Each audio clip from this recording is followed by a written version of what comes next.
Preghiamo. La partecipazione ai doni del cielo, Signore, ci ottenga gli aiuti necessari alla vita presente nella speranza dei beni eterni. Per Cristo nostro Signore. Il Signore sia con voi. Vi benedica Dio Onnipotente, Padre, Figlio e Spirito Santo. La messa è finita, andiamo in pace.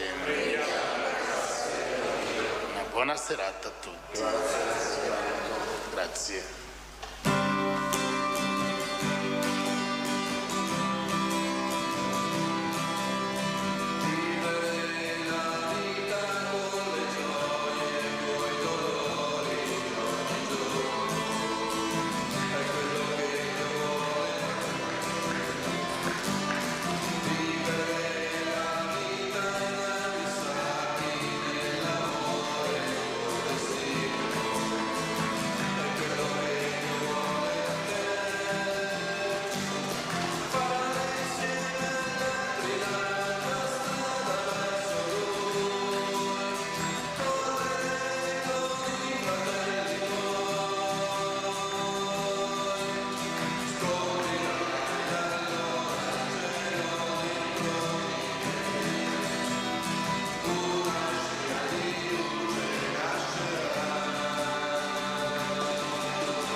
Amici di Telepace, un saluto a tutti voi, bentrovati a questo nostro consueto appuntamento dedicato all'informazione in diretta rigorosamente alle 13:30 dal lunedì al venerdì.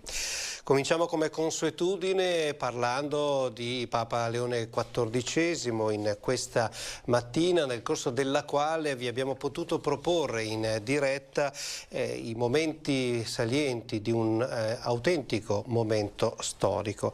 Una visita di Stato, infatti, quella di questa questa mattina in Vaticano con una forte valenza ecumenica, quella compiuta da Re Carlo III d'Inghilterra con la regina Camilla, che nel corso della mattinata di oggi, come dicevo, è stato ricevuto in udienza dal Papa. Nel corso di questo momento, tra i temi trattati, quelli dedicati all'ecologia integrale. Tra l'altro c'è stato anche un momento di incontro tra i reali d'Inghilterra e il mondo dell'imprenditoria, non solo delle comunità Laudato Si, ma anche del clero impegnato su questo tema, quello della tutela dell'ecologia integrale.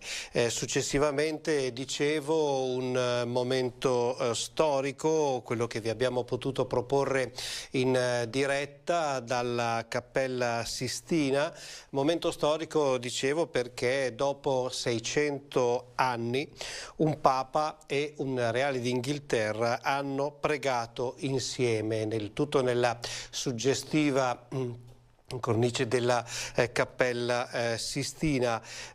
Un momento questo della preghiera presieduta dal Papa, che la nostra emittente vi ha proposto in diretta e che ha rappresentato davvero un passaggio importante e storico anche in un cammino ecumenico, visto anche il ruolo di Re Carlo per quanto riguarda la Chiesa anglicana. Dicevo, nel pomeriggio poi l'appuntamento nella Basilica di San Paolo fuori le mura, dove a Re Carlo sarà conferito il titolo di Royal Confrater, analogamente stamane al Papa, conferita l'onorificenza di Papal Confrater della Cappella di San Giorgio del Castello di Windsor. Queste alcune delle immagini relative all'udienza di questa mattina. Cambiamo argomento, passiamo sempre, per quanto riguarda l'attività del Papa, ad occuparci ora di una udienza che Papa Leone ha avuto nella Aula Paolo VI, un'udienza di fronte a più di 3.000 cavalieri e dame dell'ordine equestre del Santo Sepolcro di Gerusalemme, convenuti a Roma in occasione del loro giubileo. Il Papa ha ringraziato i presenti per l'aiuto alle comunità di Terra Santa durante il Covid e la guerra ed il ruolo svolto di presidio di fede nei luoghi in cui Gesù è vissuto. Un ringraziamento per l'aiuto notevole attraverso il sostegno appunto alle attività del Patriarcato Latino di Gerusalemme. L'invito è continuare a essere presidio di fede per chi sosta presso la tomba di Cristo, nella fiducia dell'attesa, nello zelo della carità e nello slancio gioioso della speranza. Il Papa quindi ha aggiunto, facendo riferimento al giubileo dedicato proprio alla speranza, di guardare alla speranza stessa con i cavalieri e le dame del Santo Sepolcro, sottolineandone alcune dimensioni, tra queste l'attesa fiduciosa di chi sosta presso il sepolcro del Signore rinnovando la fede e che ne mantiene le premesse. Questo per quanto riguarda il momento che abbiamo anche potuto documentare con le immagini giunteci dal Vaticano. Un ultimo riferimento all'attività di Papa Leone, prima di passare al prossimo argomento. Scrivendo sotto forma di appello un messaggio inviato alla Conferenza Nazionale sulla tutela dei minori che si conclude oggi nelle Filippine, il Papa scrive: nessuna tolleranza per qualsiasi forma di abuso nella Chiesa. Nel testo diffuso questa mattina, redatto in inglese, il Papa invita a implementare le politiche e le pratiche essenziali che assicurano trasparenza nel trattare i casi di abusi e a promuovere una cultura della prevenzione e della salvaguardia, soprattutto per i più piccoli. E con questa notizia chiudiamo di fatto la parte del nostro notiziario dedicata all'attività di Papa Leone XIV. Ora ci spostiamo anche fisicamente in un altro spazio del nostro studio, perché è in collegamento Marisa Galbusera, la vedo collegata, ben trovata, e ci spostiamo idealmente in quel di Padova. Perché? Perché domani alle 11 ci sarà un incontro, una conferenza stampa per parlare degli 80 anni del Centro Italiano Femminile, che appunto opera da 80 anni con la massima attenzione all'universo femminile e l'impegno per la promozione della dignità e dei diritti della donna. Intanto grazie di essere collegata con noi a parlarci di questo argomento. Grazie a lei e grazie a voi di avermi invitato.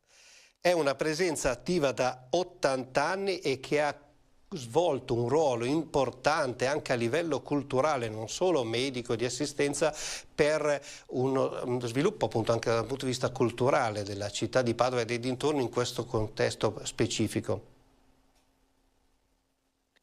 Sì, domenica, il 26 ottobre, celebreremo i nostri primi 80 anni di vita. Il Centro Italiano Femminile è di Padova, è stato fondato nel 1944, quindi esattamente alla vigilia della conclusione della Seconda Guerra Mondiale, ed è stato in qualche modo responsabile, insieme a un'altra associazione, l'UDI, nel portare le donne al voto. Ricordiamo che le donne possono esprimere la loro preferenza al voto solo a partire dal 1946.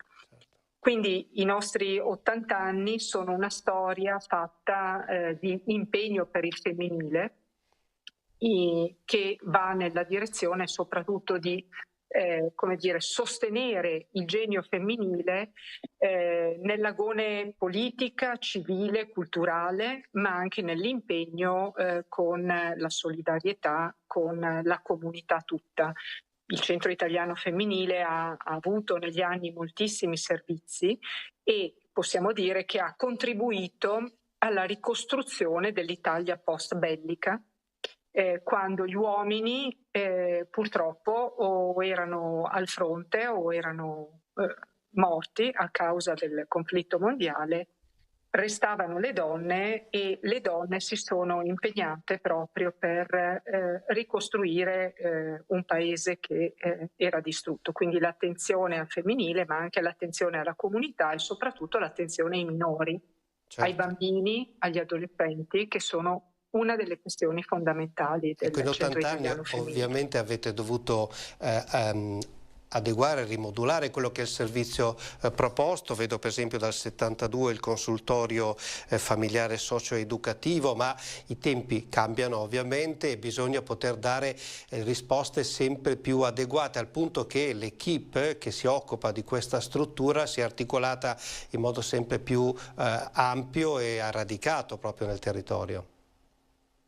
Assolutamente, quindi esiste l'associazione che è radicata non solo a Padova, il nostro ufficio è in via Bonporti, ma anche nei vari CIF comunali che comunque svolgono un'azione di prevenzione sul territorio della provincia, con interventi, dibattiti, attività di solidarietà. A parte questo, il consultorio familiare è uno dei nostri servizi. Fino a poco tempo fa c'era anche molto conosciuto e molto frequentato il Cineforum, che dopo il Covid, ahimè, abbiamo dovuto chiudere e fermarci con grande dispiacere di moltissime signore che lo frequentavano, signore e signori.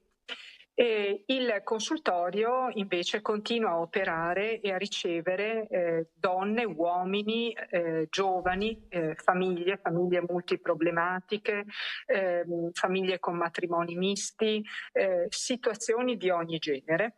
L'equipe è multidisciplinare, è costituita da principalmente psicologi, psicoterapeuti e psicanalisti, 2 avvocati, un nutrizionista, uno ginecologo, un assistente sociale e degli educatori. Questo lavoro è importante per diversi fattori. Ripeto, accogliamo qualsiasi tipo di problematica È importante per quanto riguarda il lavoro di prevenzione che facciamo nelle scuole con i giovani su vari temi, tra cui le dipendenze, tra cui la violenza di genere. Quest'ultimo punto in particolare è un tema molto caro al Centro Italiano Femminile, la questione della violenza di genere, che come sappiamo non è una questione che è passata, no? Come a volte ci dicono, beh, ma ormai cosa serve parlare della questione femminile? Non c'è più nessuna questione femminile, no? A volte i giovani ci dicono queste cose. Purtroppo la cronaca quasi quotidianamente ci dice il contrario, ai noi. Ecco, esattamente. La cronaca, ahimè, ci dice continuamente che una questione femminile esiste ed è una questione molto forte, molto cogente, no? Quella del rapporto fra l'uomo e la donna, in termini rispettosi e di collaborazione, non solo, ma purtroppo abbisogna continuamente di interventi concreti e pratici, oltre che di aspetti preventivi. Noi vediamo molte donne vittime di violenza nel nostro consultorio. È difficile convincerle a denunciare i torti subiti, le violenze subite. Molto spesso le accompagniamo anche a fare la denuncia operativamente e concretamente, e molto spesso testimoniamo il loro supporto all'interno dei tribunali. Vediamo ancora purtroppo molta difficoltà sia nel denunciare che nel proteggere la donna vittima di violenza. La vera piaga della questione... Anche perché spesso, mi perdoni, le donne stesse sono condizionate dal proprio compagno, la persona con la quale vivono, quasi assumendosi una responsabilità che non esiste in quello che subiscono. Sì. La parte più difficile del lavoro che facciamo è sempre quella del passare dal, come dire, parlare con noi, cosa che alcune donne riescono per fortuna a fare, alla parte operativa, no? Quando si dice anche insieme ai nostri avvocati andiamo, muoviamoci per fare una denuncia, purtroppo molte donne su questo punto, per paura anche nei confronti dei minori, no? Che subiscono quella che viene chiamata la violenza assistita, oppure perché non hanno un'indipendenza economica e non sanno come affrontare, come portare avanti la famiglia, molto spesso quando si tratta di passare al lato pratico della denuncia si tirano indietro, certo, per paura. E quindi ci sono strutture, ci sono strutture come le vostre, sì, che forniscono tutta una serie di servizi e assistenze, di accompagnamento, di aiuto, di consiglio e di tutela, e questo è importante che venga comunicato. E quindi ricordiamo anche dove operate, per esempio nella città di Padova, prima di ricordare poi, per chiudere, l'appuntamento che avete domenica ancora. Sì. La nostra sede di Padova è in via Bonporti, accanto a quello che era l'MPX. Al primo piano abbiamo degli uffici dove accogliamo in ogni momento, dando anche una buona disponibilità di orari per le famiglie che lavorano. A volte molto spesso riceviamo anche il sabato mattina. Bene. Ecco, mi perdoni, ricordiamo l'appuntamento di domenica 26, un incontro pubblico, il titolo Donne nel cuore della società, 80 anni del Centro Italiano Femminile, presso il Centro Culturale Altinate, San Gaetano di Padova, in via Altinate 71, all'inizio sarà alle ore 9:30. Grazie per essere stata con noi, Marisa Galbusera. Grazie a lei e grazie ai telespettatori. E noi, gentili amici, proseguiamo proponendovi ora uno stralcio di un'intervista che è stata proposta nel corso della trasmissione in diretta di ieri pomeriggio, mi riferisco a Fatti e Prospettive, nello specifico il passaggio dell'intervista con l'inviato speciale di Avvenire nello Scavo, con il quale abbiamo parlato tra i vari temi anche di quelle che possono essere le prospettive in Ucraina, alla luce di quelle che sono le novità emerse a livello internazionale, sia per quanto riguarda i rapporti tra Stati Uniti e Russia, ma anche di quelli che sono i passaggi che stanno compiendo i leader dei paesi europei. Ascoltiamo cosa ci ha detto nel corso della puntata proposta ieri.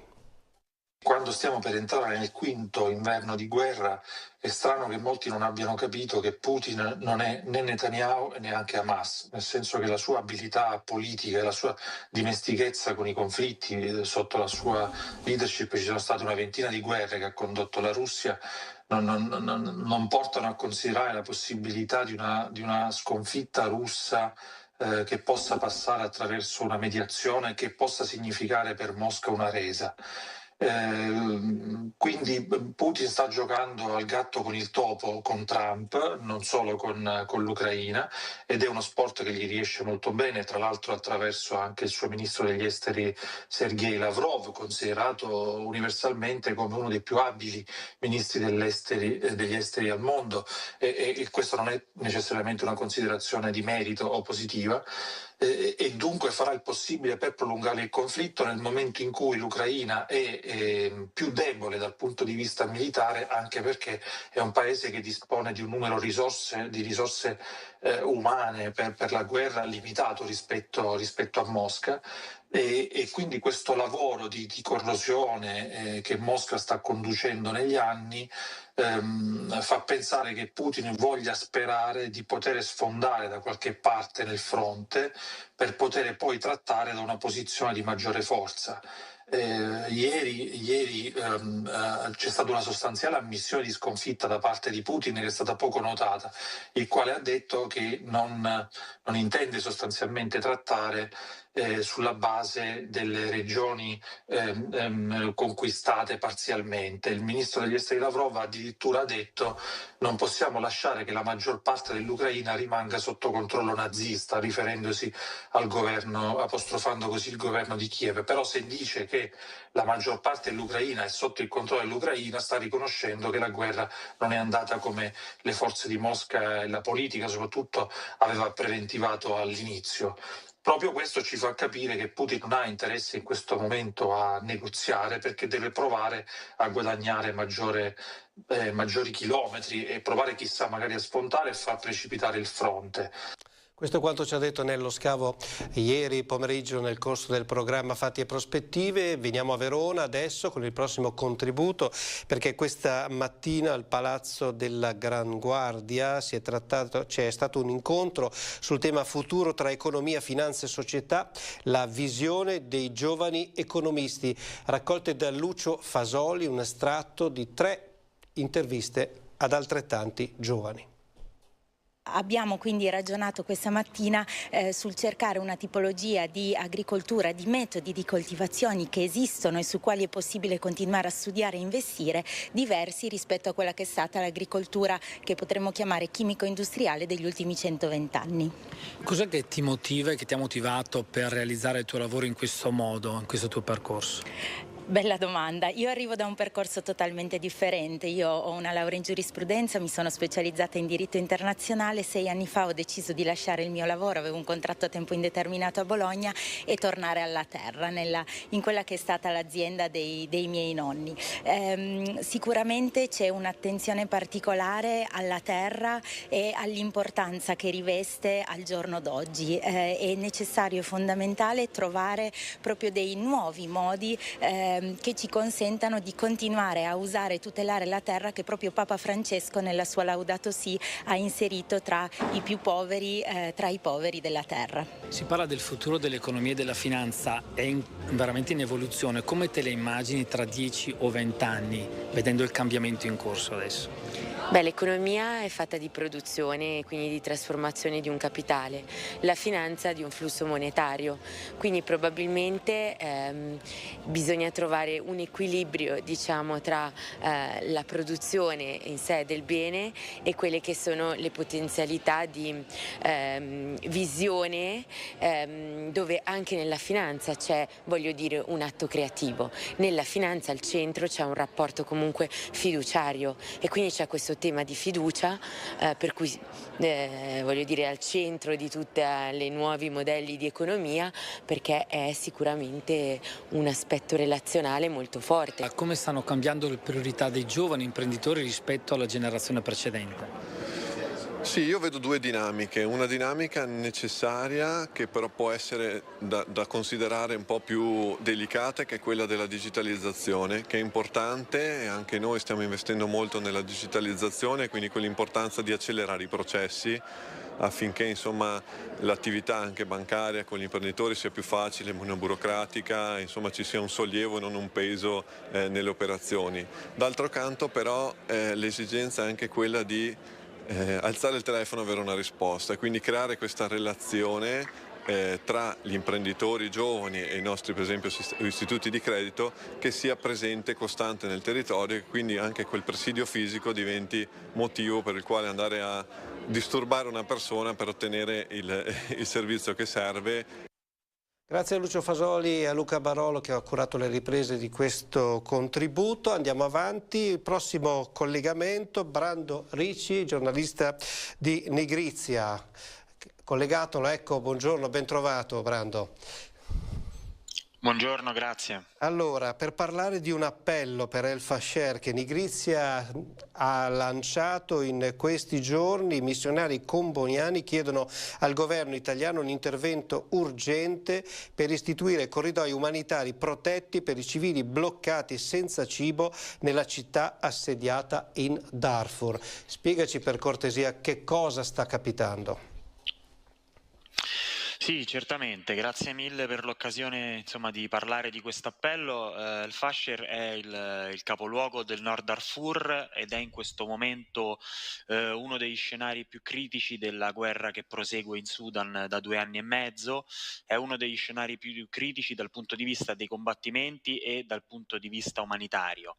La città è l'unica controllata dalle forze armate sudanesi, le SAF, ormai praticamente, semplificando un po', in praticamente tutto il Darfur, e per questo è assediata da oltre 500 giorni, dal maggio del 2024, dalle forze di supporto rapido, le RSF, che sono l'altro attore principale del conflitto sudanese. Possiamo immaginare che cosa significa un assedio di 500 giorni, un assedio che immagini satellitari ci hanno mostrato, hanno mostrato ad alcuni studi e gruppi di analisi del conflitto in Sudan. Adesso si sostanzia anche con una barriera, un fossato di quasi 70 km che aggira tutta la città, non possono entrare gli aiuti umanitari, il Programma Alimentare Mondiale, che è la principale agenzia umanitaria delle Nazioni Unite per quanto concerne il cibo, non riesce a entrare al Fasher da un anno, da 12 mesi. La situazione è gravissima. Da quello che si riesce, dalle poche informazioni che riescono a trapelare da questa città, sappiamo che decine di persone muoiono ogni mese per mancanza di cibo, e sappiamo che la situazione è al collasso da tutti i punti di vista. Sappiamo che la premessa è che al Fasher in questo momento vivono 260.000 persone, di cui la metà minori. In questo momento al Fasher, ci riportano alcuni media sudanesi, c'è un chirurgo per una città così grande, che è costantemente sotto attacco dalle due parti. Ed è una situazione che la città. È una situazione, perdonami se ti interrompo, una situazione che non si può accettare né oggi né mai. E quindi cosa viene chiesto al governo italiano? Quale tipo di intervento?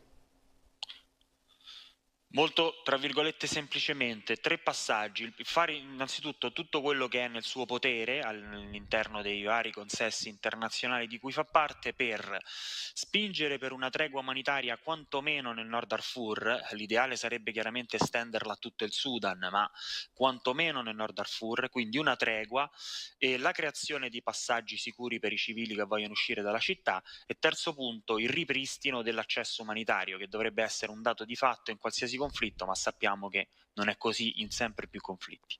Questo è un appello che oltre a voi viene lanciato da tante organizzazioni, ma anche singole persone che hanno aderito a questa richiesta, ed in questo contesto è anche importante che anche i singoli si facciano carico di fare pressione perché le istituzioni possano intervenire e dare concretezza a queste richieste, per cercare di risolvere una situazione che è così drammaticamente reale come ci hai descritto. Grazie Brando Ricci per averci raccontato questa proposta, alla quale ovviamente ci uniamo noi, e invitiamo anche tutti quanti ci stanno ascoltando, a sostenere e a divulgare questa vostra richiesta. E buon proseguimento di giornata. Grazie mille, buon lavoro. Ultimo passaggio per quanto riguarda questa nostra edizione. Come consuetudine del giovedì c'è lo spazio dedicato agli amici e colleghi della sede di Chiavari e di Telepace. Un saluto a tutti i telespettatori e le telespettatrici di Telepace di Verona. In Liguria è partita la campagna di vaccinazione anti-influenzale 2025-2026 con diverse novità. La prima è quella che il siero sarà distribuito gratuitamente a tutte le fasce d'età, quindi tutti potranno vaccinarsi. Le vaccinazioni saranno suddivise in 2 scaglioni. Quest'anno si prospetta un virus influenzale piuttosto impattante, per quanto l'invito a tutta la popolazione è quello appunto di ricorrere a questo strumento di protezione. Ci saranno vaccinazioni che si svolgeranno nelle case di comunità, ma anche quelle territoriali. Per favorire questo, nel territorio ligure c'è un camper mobile che raggiunge soprattutto i paesi, le zone più lontane dai centri urbani, dove la popolazione potrà ricevere il vaccino senza dover recarsi in ambulatorio. Ma di tutto questo se ne parla nel servizio che vediamo insieme. Tiriamo la manica e facciamo il vaccino anti-influenzale. È iniziata la vaccinazione anti-influenzale in Liguria. La campagna 2025-2026 presenta una significativa novità. Da quest'anno in Regione Liguria sarà possibile per chiunque ne faccia richiesta accedere alla vaccinazione gratuitamente. Abbiamo 2 fasi. Fino al 20 di novembre diamo la precedenza proprio alle fragili, che sono per definizione da circolare ministeriale le persone che hanno un'età maggiore o uguale a 60 anni o persone che hanno meno di 60 anni ma che appartengono ad una condizione di rischio o a determinate categorie. Chiunque lo vorrà a partire dal 20 di novembre potrà, se non appartiene a nessuna di queste categorie che abbia specificato, potrà vaccinarsi. In ASL 4 la vaccinazione sarà somministrata nelle case di comunità di Chiavari, Rapallo e Sestri Levante, per le quali è prevista la prenotazione, e territorialmente negli ambulatori dell'entroterra e con l'unità mobile Super Gulliver, con accesso diretto senza prenotazione. È possibile fissare l'appuntamento per la vaccinazione tramite Salute Simplex o rivolgendosi al CUP, farmacie e medici di medicina generale. Le agende sono aperte sia per la vaccinazione antinfluenzale sia per il Covid. Nei nostri, almeno negli ambulatori dell'igiene pubblica e nelle farmacie che aderiscono alla campagna, viene offerta la co-somministrazione della vaccinazione antinfluenzale e anti-Covid. Che virus sarà quest'anno? Cosa vi aspettate? I dati che ci vengono da chi l'ha passato nell'emisfero sud dicono che è stata un'annata tosta, e quindi, visto che comunque il virus fa il giro, qualche modifica piccolina l'avrà avuta, ma l'impatto pensiamo che sia quello, quindi è bene vaccinarsi il più possibile. Il nostro telegiornale tornerà domani, sempre in diretta alle 13:30. Per questa edizione è tutto, grazie per averci seguito, buona giornata.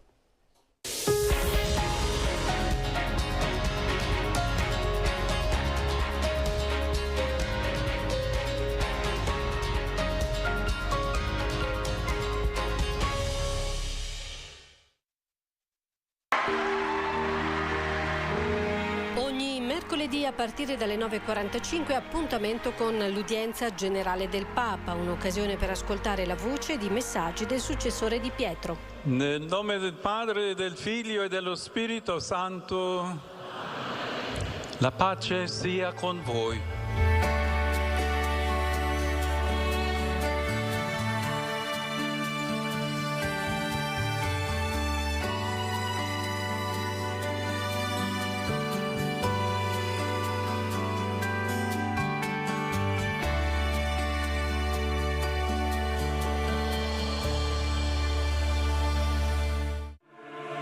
Unisciti a Telepace per vivere l'appuntamento giornaliero di preghiera in diretta dalla chiesa di San Zeno in Monte dell'Opera Don Calabria di Verona. Alle 18 la recita del Santo Rosario. A seguire, alle 18:30, la celebrazione della Santa Messa.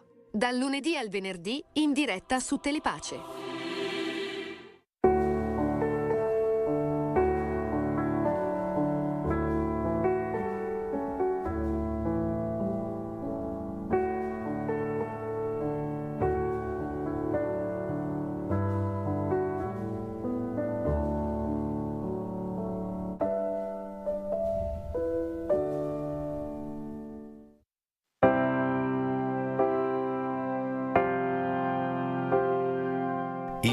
osservo, scruto, approfondisco. Sulla sommità di questo edificio sono spesso rivolto verso il cielo. Oggi però il mio sguardo si posa un po' più giù. Sono un telescopio, uno dei tanti che sono custoditi all'ultimo piano del seminario vescovile di Bedonia. Un paese con poco più di 3.000 abitanti, adagiato sul colle di San Marco, alla confluenza tra le valli del Ceno e del Taro. Luoghi ricchi di storia, cultura e fede. Il cuore di queste comunità è proprio questo antico edificio che abbraccia il santuario della Madonna di San Marco. Ed è qui che a metà del secolo scorso Monsignor Lino Ferrari ha iniziato il suo cammino di preparazione al sacerdozio in un tempo ancora ricco di vocazioni. Era l'ottobre 1958, in quell'anno eravamo ancora 94 seminaristi suddivisi in 4 camerate. Io sono rimasto per 8 anni fino al termine del liceo, poi per la teologia al Collegio Alberoni a Piacenza. Sono diventato sacerdote nel 1971, proprio qui nel santuario della Madonna di San Marco, perché quell'anno era il 125esimo di fondazione del seminario e il vescovo di allora, Monsignor Enrico Manfredini, aveva voluto celebrare l'ordinazione di 5 sacerdoti che venivano da Bedonia proprio qui. Dopo pochi anni dall'ordinazione sacerdotale, Don Lino è tornato nel seminario di Bedonia come rettore in uno scenario completamente cambiato. Nell'ultimo anno c'erano 6 seminaristi, di cui 5 terminavano il corso di studi e avevano deciso di non rientrare in seminario. Quindi era inevitabile arrivare alla chiusura. Seguono anni di apprensione per il timore di chiusura della struttura. Il tema interpella non solo la comunità ecclesiastica, ma anche quella civile. E siamo arrivati nel 1986 ad un convegno dove hanno partecipato non soltanto i sacerdoti, il vescovo di Piacenza naturalmente, ma anche i sindaci della zona, per esempio, perché il seminario di Bedonia, fin dal suo nascere, ha avuto sempre un legame molto forte col territorio e sentivamo il bisogno di continuare ad averlo. Al termine del convegno, di un giorno e mezzo con varie relazioni e già un primo progetto di interventi, si è deciso di arrivare alla ristrutturazione. Nell'87 sono partiti i lavori, nel 88, il 25 di aprile, festa di San Marco, l'inaugurazione del primo stralcio di lavori con la presenza e la benedizione del cardinale Agostino Casaroli, che era allora segretario di Stato ed è l'alunno più illustre del nostro seminario. Inizia così una vera e propria ristrutturazione con l'obiettivo di tenere in vita il seminario, adattandolo alle necessità del tempo presente.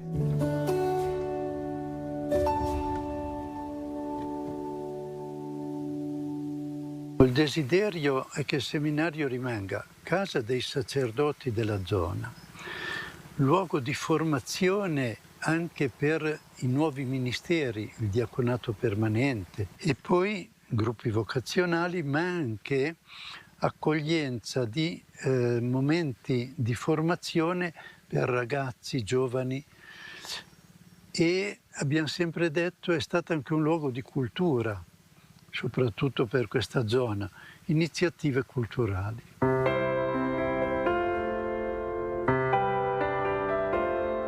La ristrutturazione avviata da Don Lino è portata avanti dal suo successore, Don Piero Lezzoli, che subentra come rettore dal 1997 al 2011.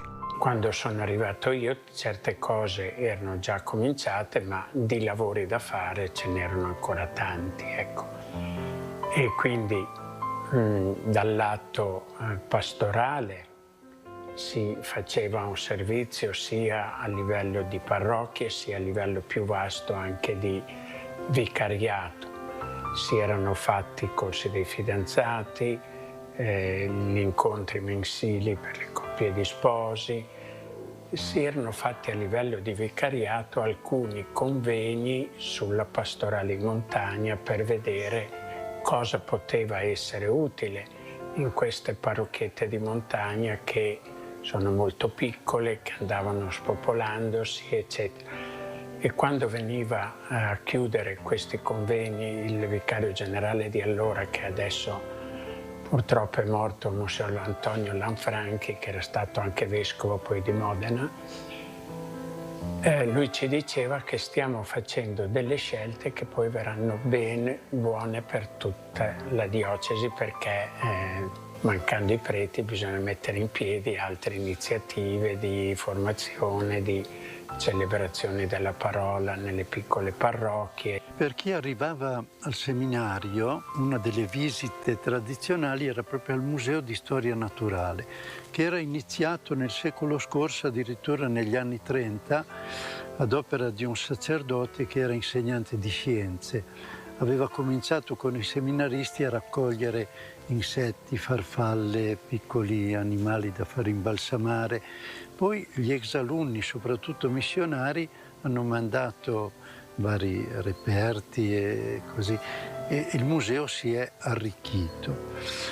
Quando abbiamo pensato alla ristrutturazione, ecco, il desiderio era quello di dedicare, anzitutto di valorizzare quello che c'era all'interno, Museo di Storia Naturale, biblioteca, e poi si è aggiunto il Museo Musa, un artista locale famoso soprattutto come xilografo. C'erano tanti dipinti, tanti quadri, però un po' ammassati in una sala, con l'aiuto anche di altri, soprattutto di una docente di storia dell'arte.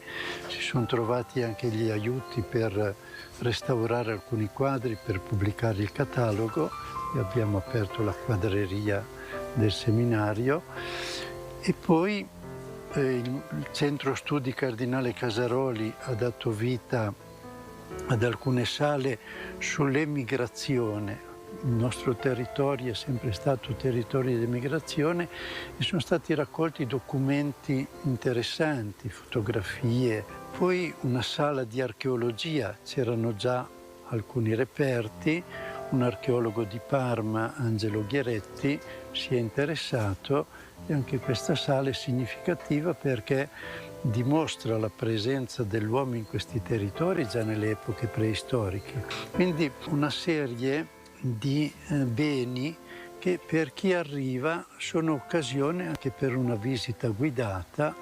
A volte i gruppi stessi di studenti che passano più una giornata hanno la possibilità anche di momenti di relax giocando nel campo da pallone o nei campi da beach volley qui nel parco, e poi visitando i musei, trovando spazi adatti a loro, la possibilità anche di fermarsi per il pranzo, perché come seminario accogliamo gruppi e abbiamo le attrezzature necessarie. Il seminario vive una nuova stagione, arricchita dalla presenza di giovani che trovano in questi spazi il luogo adatto per approfondire la loro formazione in ambito culturale, sportivo, musicale.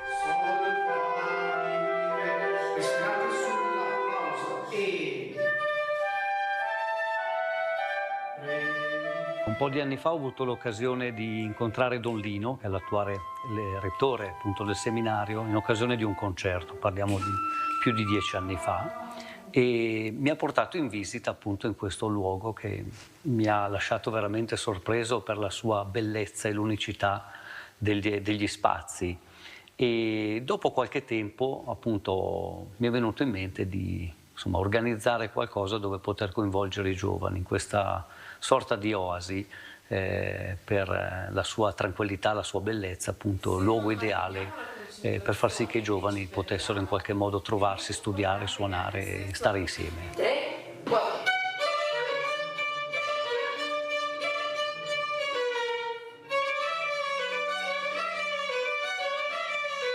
I corsi sono aperti, sono questi momenti di studio dove possono venire giovanissimi studenti che vogliono, diciamo, approfittare dell'estate per proseguire un po' nello studio, nella loro formazione, per arrivare ad allievi che sono già ad un percorso musicale avanzato e anche neodiplomati, quindi giovani che comunque si apprestano magari a dover fare qualche concerto, qualche audizione magari per orchestra, qualche concorso. Ecco, quindi questo luogo è adatto sicuramente per un momento di studio, appunto di concentrazione e poi appunto per perfezionare le loro capacità, le loro abilità musicali.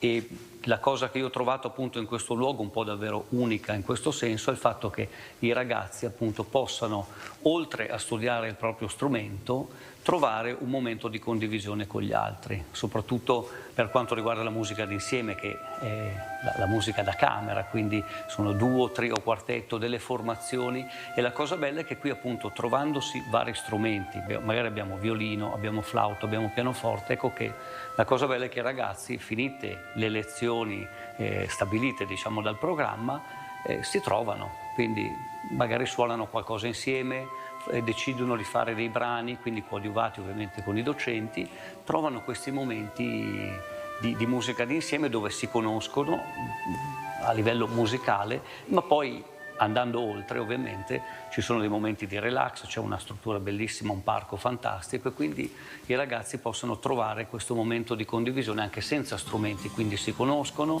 socializzano e hanno quei momenti un po' di svago, ecco, che sono utili sicuramente alla formazione non solo musicale ma quella umana.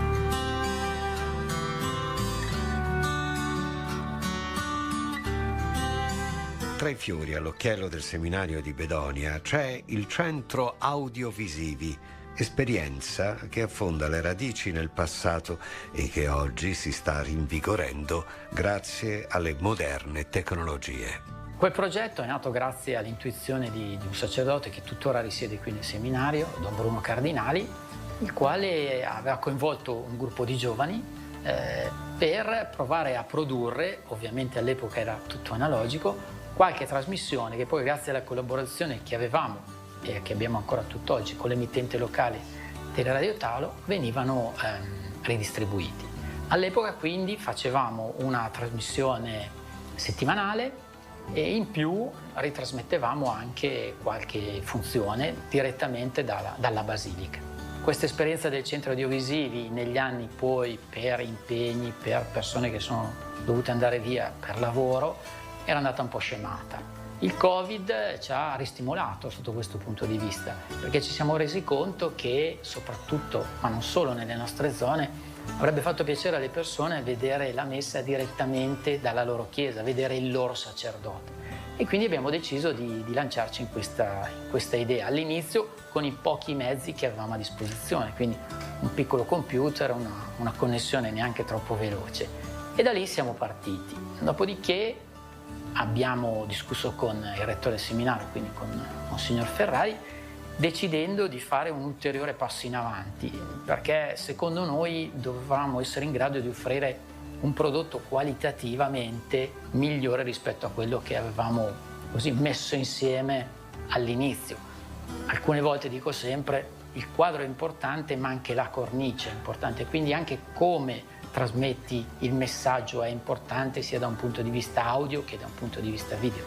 Don Lino ha accettato questa sfida e abbiamo deciso di cablare con una rete in fibra ottica tutta la struttura del seminario, posizionando tutta una serie di telecamere che sono dislocate in vari luoghi del seminario, quindi la basilica, la cripta, l'antico santuario, il parco, eccetera, eccetera. Tutti i segnali audio-video finiscono in quella che vedete essere la nostra regia. Questo che cosa ci permette di fare? Beh, ci permette di poter montare e ritrasmettere tutte le attività che si svolgono all'interno del seminario, quindi le funzioni, quindi anche tutta una serie di iniziative che vengono svolte dai venerdì culturali. Durante l'anno, il mercoledì, trasmettiamo una trasmissione che viene poi ritrasmessa anche da Teleradio Pace di una mezz'oretta circa, che si chiama I doni incontrano le famiglie. Questa è terra di immigrazione. Quindi in questi incontri cerchiamo sempre di andare a collegarci con qualcuno che ormai è andato via da qua, per sentire la sua opinione, avere il suo punto di vista, perché riteniamo che sia importante comunque avere la possibilità di confrontarci con qualcuno che è da un'altra parte del mondo. E negli anni abbiamo avuto la possibilità di incontrare laici e sacerdoti veramente sparsi in tutto il mondo.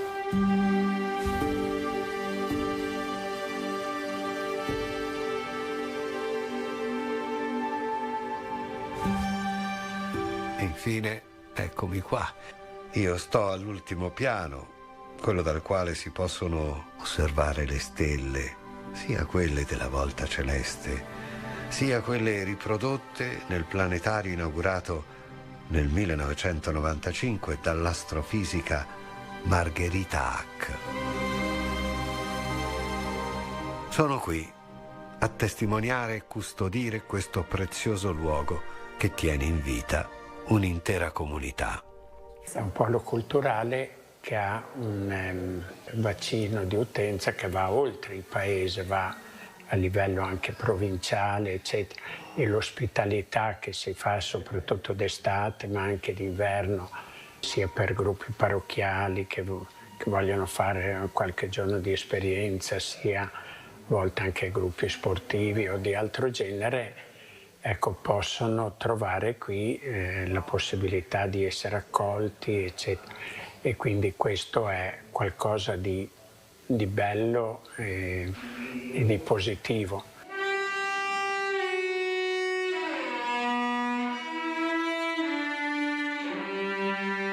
Non solo abbiamo l'opportunità di suonare, di studiare e di fare appunto formazione, ma i ragazzi e le giovani musiciste possono stare qui, nel senso che mangiano qui, pernottano nello stesso ambiente, quindi questo favorisce sicuramente un'integrazione, una condivisione, non ci sono dispersioni, tutto avviene nello stesso luogo e questo crea anche quel momento di concentrazione che se no verrebbe a mancare, cioè per qualche giorno ecco, tutti i giovani ci abbandonano la loro quotidianità, del fatto dei telefoni, dei social, di tutte queste attività. Ecco, vedo che in questo ambiente parlano, ecco, non sono lì col telefono in mano, molto spesso si va in giro anche quando si va fuori a mangiare, vedi i ragazzi che sono tutti lì col telefono in mano e invece qui quando abbiamo l'occasione appunto di mangiare insieme parlano e questo secondo me è una cosa normale, però non sempre, ecco, e questo fa piacere. Ecco.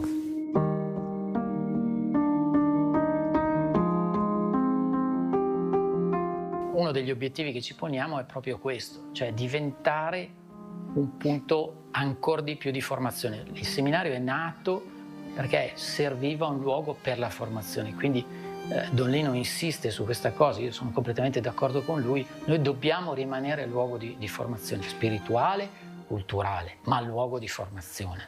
Se per arrivare a questo obiettivo abbiamo bisogno di utilizzare tecniche diverse o cose nuove, lo facciamo. Comunque qui c'è una qualità della vita che è migliore, lo possiamo dire, rispetto ai grandi agglomerati urbani.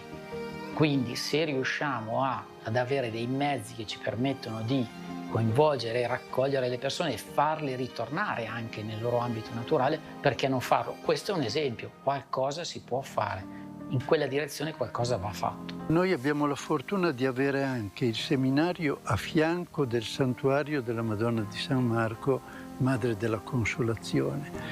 Potremmo dire che seminario e santuario formano davvero un tutt'uno, un'unità profonda. E questo contribuisce anche a dare un animo di spiritualità a tutto quello che si svolge qui.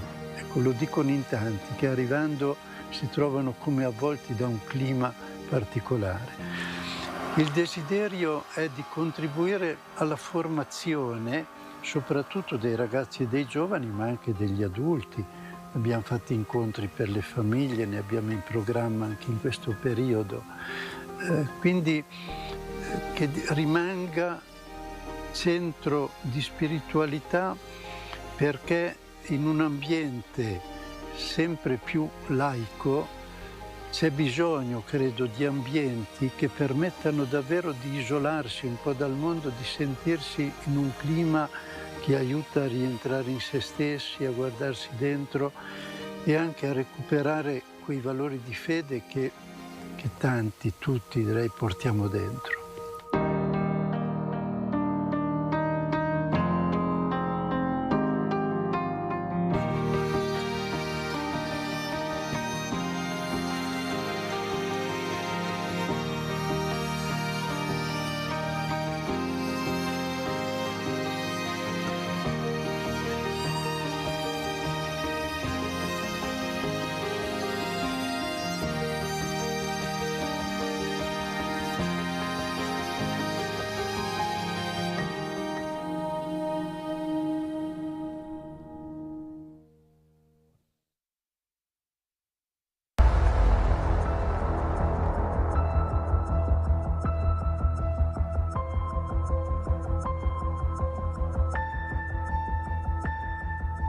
Schermi e Schermi è tornato, il programma di approfondimento settimanale dedicato al meglio del cinema in sala ma anche alle novità su piattaforma è tornato con una nuova stagione.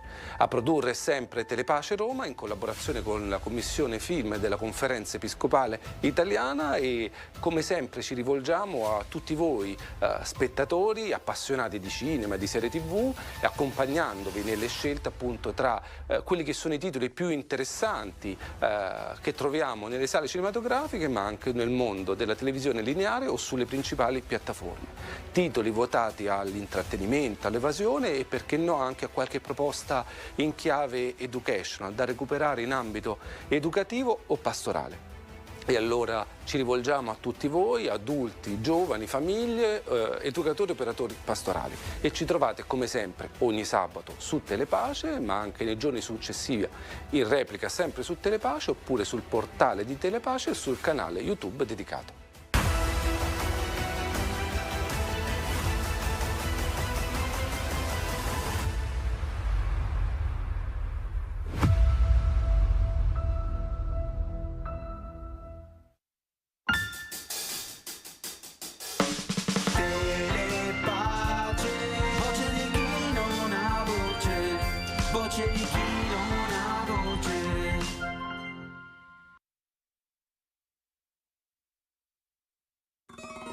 Sinceramente a me sembra ancora incredibile quello che è avvenuto.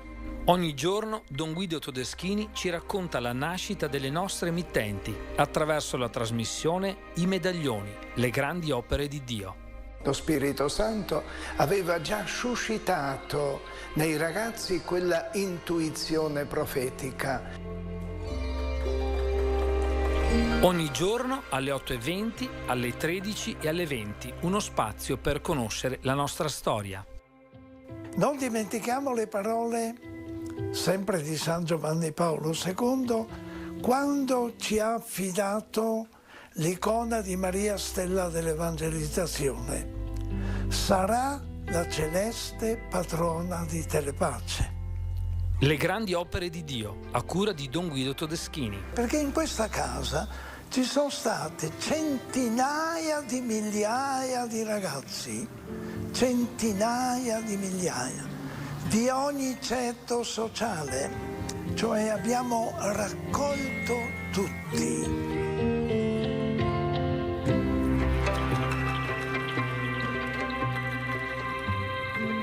Perché Telepace si sviluppi, perché Telepace fiorisca non solo a Roma, in Italia, in Europa, ma in tutto il mondo.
Quando il 14 luglio 1977 l'allora vescovo di Verona, oggi servo di Dio, Monsignor Giuseppe Carraro, disse a me: ricordati che quella dei ragazzi è un'intuizione profetica, mi fece una lunga lista di persone che non hanno voce e che chiedono di aver voce in capitolo.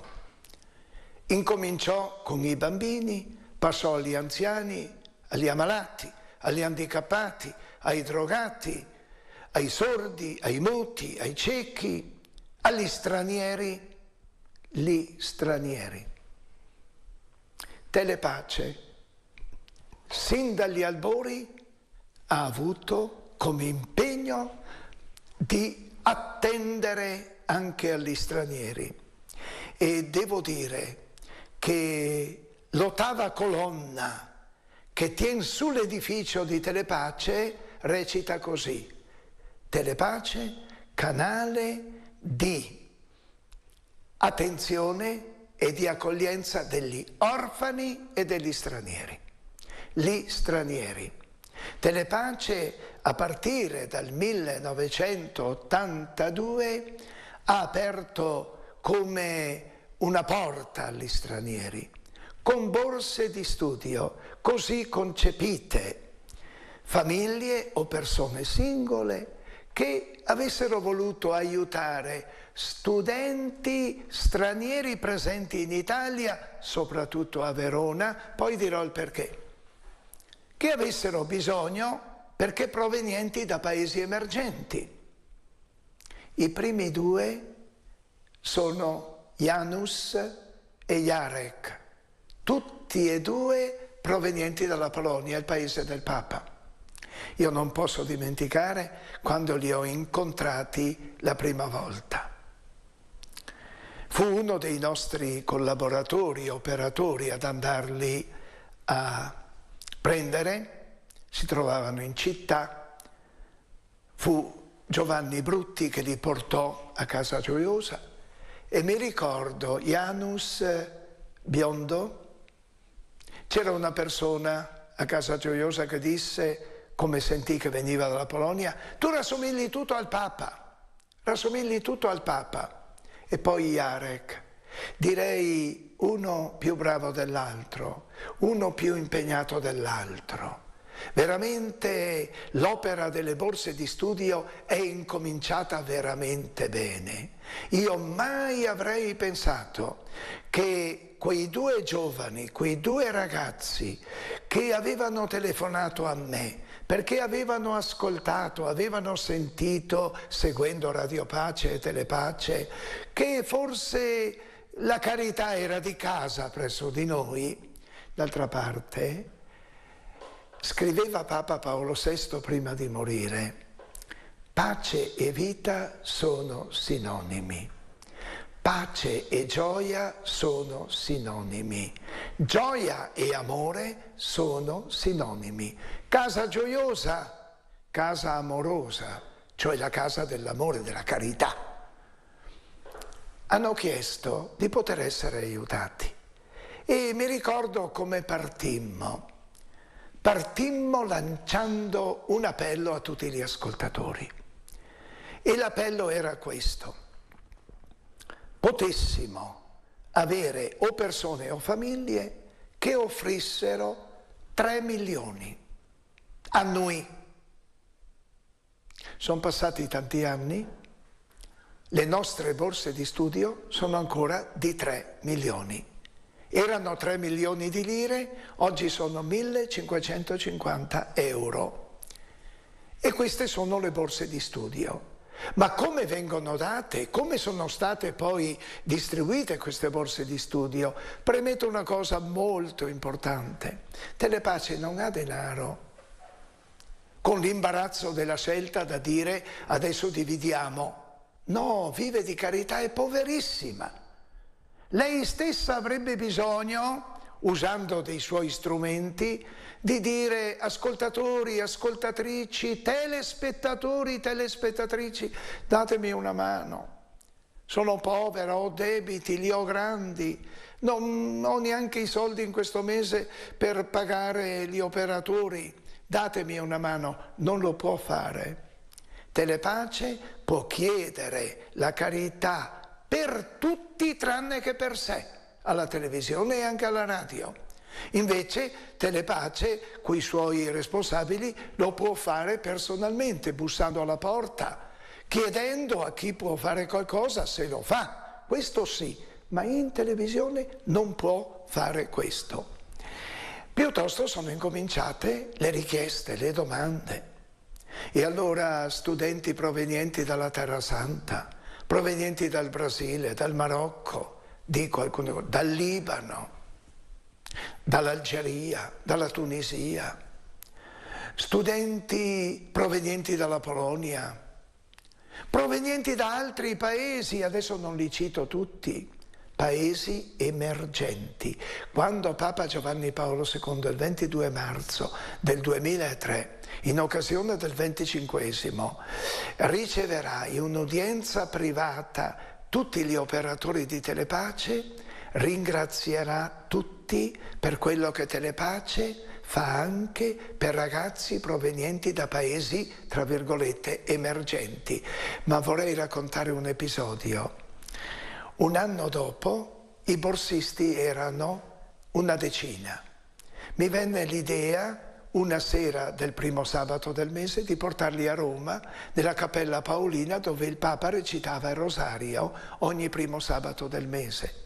Il Papa sapeva che uscendo avrebbe incontrato questi e lì c'erano tutti. Ha chiesto a uno: tu da dove vieni? Io, Santo Padre, vengo da Betlemme, sono cristiano ortodosso, io sono cristiano cattolico, io sono melchita, io, Santo Padre, sono musulmano.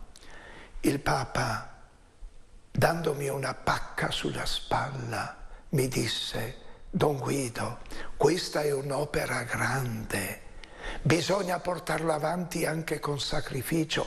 Io ne so qualcosa, se io non fossi stato aiutato quando studiavo, forse non sarei qui ora.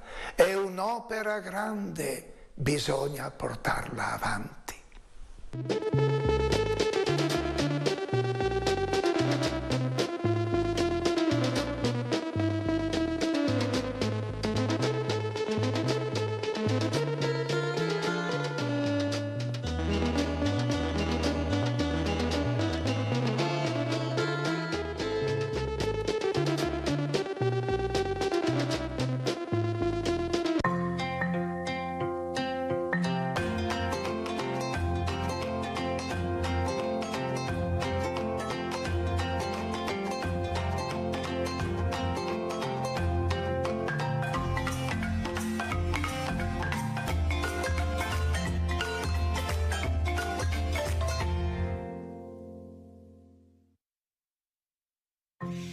Bentrovati a questa nuova puntata di Tikva che ogni settimana ci fa conoscere nuovi intrecci di speranza. È una vera e propria dichiarazione d'amore per la lettura e per i libri, quella che ogni giorno compiono a Pistoia i volontari della Biblioteca Cittadina La San Giorgio. Complici tante persone, libri che altrimenti sarebbero destinati al macero rinascono, offerti su di una bancarella, e quanto viene raccolto serve a comprare altri volumi o a donarli ad altre biblioteche. E così in questa città toscana i libri che hanno una nuova vita finiscono nei parchi, nelle caffetterie, per portare la cultura e arricchire le vite di quanti li sfogliano.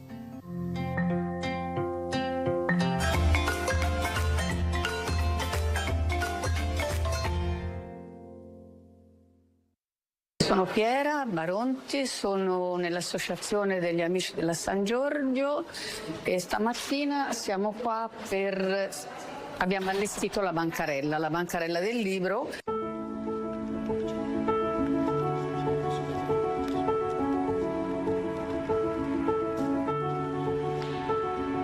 Non è una bancarella come le altre, quella allestita da Piera e dagli altri volontari della biblioteca di Pistoia ogni 2 settimane.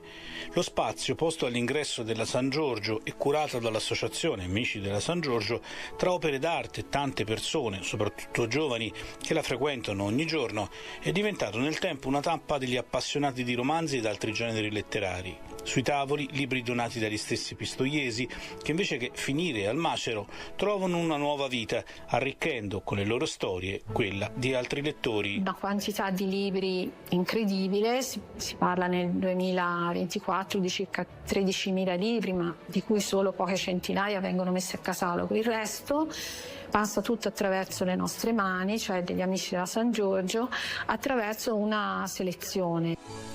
Quanto raccolto con le donazioni offerte in cambio di un volume dall'Associazione Amici della San Giorgio permette di comprare altri libri per la biblioteca della città toscana o altre realtà del territorio, come accaduto dopo l'ultima alluvione, rifornendo di libri biblioteche per sostituire quelli danneggiati. Un libro è una compagnia, è un amico, è un qualcosa che si può scambiare, è un qualcosa che non necessariamente deve essere nuovo di pacca. Un libro vissuto talvolta ci fa capire che quelle parole hanno grandissimo valore, al di là se le pagine sono un po' ingiallite o meno. Spesso e volentieri ci arrivano dei libri con per esempio dei segnalibri, delle lettere, dei fiori secchi, e dimostrano che questo libro ha avuto un'altra vita. L'idea è che i libri possano donare ancora emozioni, anche quando sono meno nuovi, giungendo in luoghi inconsueti. Succede ad esempio nei tanti giardini della città, come nel quartiere popolare delle Fornaci, zona di Pistoia dove un tempo c'erano tante fabbriche di mattoni e dove oggi le ciminiere sono state sostituite da alti palazzi. Qui dal 2021 è stata messa una delle decine di casette di libri, rifornita di volumi dagli Amici della San Giorgio e curata dal sindacato CGIL e dallo SPI e dall'associazione Voglia di Vivere. Un alleato anche contro la povertà educativa, un alleato contro l'assenza di cultura, quindi l'idea è di rivitalizzare appunto anche i luoghi e i quartieri attraverso gesti di condivisione e circolarità della cultura e dell'informazione e dei libri. I libri a Pistoia arrivano poi nei negozi, nei circoli, nelle caffetterie, come accade in quella del principale teatro cittadino, il Manzoni, dove tra un caffè ed un aperitivo gli avventori possono incontrarsi, prendere un volume o anche uno spartito musicale, anche questi donati come libri, e mettersi a suonare ad un pianoforte. Pensare ad un libro che va ad un macero piange proprio il cuore, perché non è... c'è sempre un potenziale, una frase, un qualcosa da riscoprire in una pagina, per cui vale la pena sempre comunque avere un momento per accomodarsi, dare uno sguardo a una pagina e poi rimetterla a posto. È come il post-it dei libri, delle frasi dei libri, no? Farsi un post-it con le frasi più belle di un libro e portarsele dietro. E già lì la vita prende un'altra piega.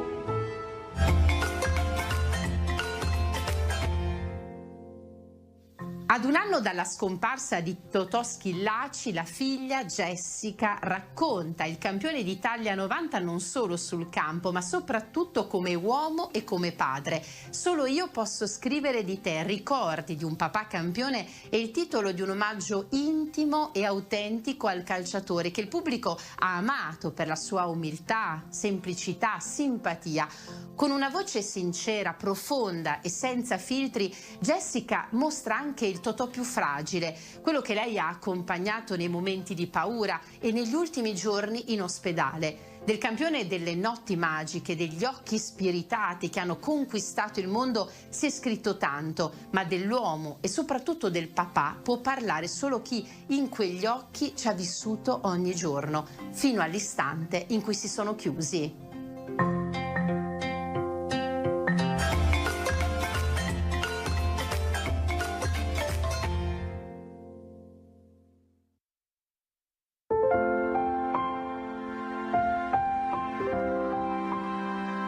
Solo io posso scrivere di te. Ricordi di un papà campione. È il libro con cui Jessica Schillaci ha scelto di raccontare il padre Totò a un anno dalla sua scomparsa. Un omaggio intimo e autentico all'eroe di Italia 90, che il pubblico ha amato per la sua umiltà, la sua semplicità e la sua simpatia. Con una voce sincera, profonda e senza filtri, Jessica ripercorre l'uomo oltre il calciatore, mostrando il Totò più fragile, quello che ha conosciuto soltanto lei, nei momenti di paura e negli ultimi giorni in ospedale. Del campione delle notti magiche e degli occhi spiritati che hanno conquistato il mondo si è scritto molto, ma dell'uomo e soprattutto del padre può parlare solo chi, in quegli occhi, ci ha vissuto ogni giorno, fino all'istante in cui si sono chiusi. Sto cercando di guarire alcune ferite che mi porto ancora dentro per la mancanza di papà. Ora che lui non c'è più mi manca tantissimo. Questo libro è come se ogni volta che voglio me lo riporta qui, soprattutto in quegli ultimi giorni di vita difficilissimi, ma che siamo stati insieme veramente attimo dopo attimo, e per me questo è stato un regalo dalla vita, perché ho potuto sapere e stargli accanto per ogni momento in cui stava male, voleva accanto i suoi figli. A fine vita di papà leggevo tantissime cose scritte da giornalisti che erano tutte esatte e ineccepibili. Mancava però sempre quel qualcosa che arricchisse la vita di Totò Schillaci, ed era il Totò Schillaci papà. E quindi dal mio punto di vista io ero portavoce della mia famiglia, soltanto io potevo scrivere di un campione che avevamo vissuto noi come padre, come figlio, come persona di famiglia che esulava da quello che metteva in atto in campo. La fragilità umana, la paura di vivere e la paura di morire. E questi sono temi che forse spesso non affrontiamo finché non ci troviamo direttamente in quel momento esatto. E poi l'onestà. Papà è stato onesto con se stesso e anche successivamente con chi amava e gli si trovava accanto e vicino, chi si è preso cura di lui negli ultimi giorni della sua vita. Jessica nel suo libro quindi ripercorre tanti momenti della vita trascorsi insieme a suo padre, che ha lasciato un insegnamento importante a tutti coloro che gli hanno voluto bene e in particolare ai suoi figli. Quello di vivere la vita a pieno senza rimpianti, perché sicuramente papà l'ha fatto e io voglio imitare il suo esempio. Poi lui ha perseguito un sogno nella vita e ci è riuscito. Io ne parlo nel libro, soprattutto nel secondo capitolo, spiego come è fatto un sogno. Ho spiegato come era fatto il suo, di cui tutti avete visto i risultati. E quindi io sto inseguendo questo sogno che lui mi ha lasciato il modo in cui mi ha tracciato la via per cui poter perseguire questo sogno. Quindi sto inseguendo questo sogno che avevo da bambina. Io ho scritto questo libro per trasmettere un'emozione ai miei lettori, e da quello che sto raccogliendo adesso penso di esserci riuscita, perché mi stanno dicendo che il libro mostra un lato del tutto nuovo di un campione che tutti hanno conosciuto, e soprattutto fa immedesimare il lettore nell'emozione in quegli ultimi momenti di vita che ha vissuto papà, ma di rispecchio anche nei figli.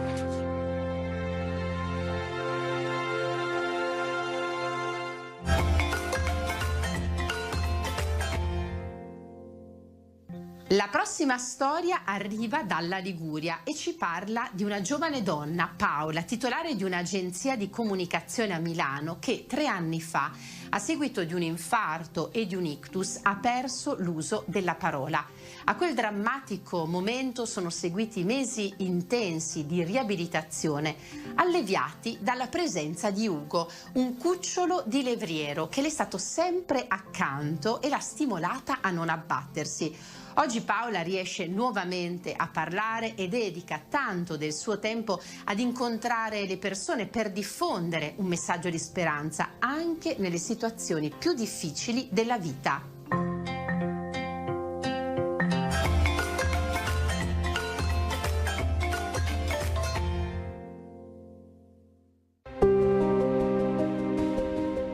Avevo tutto la parte destra addormentata e non potevo parlare, ero muta.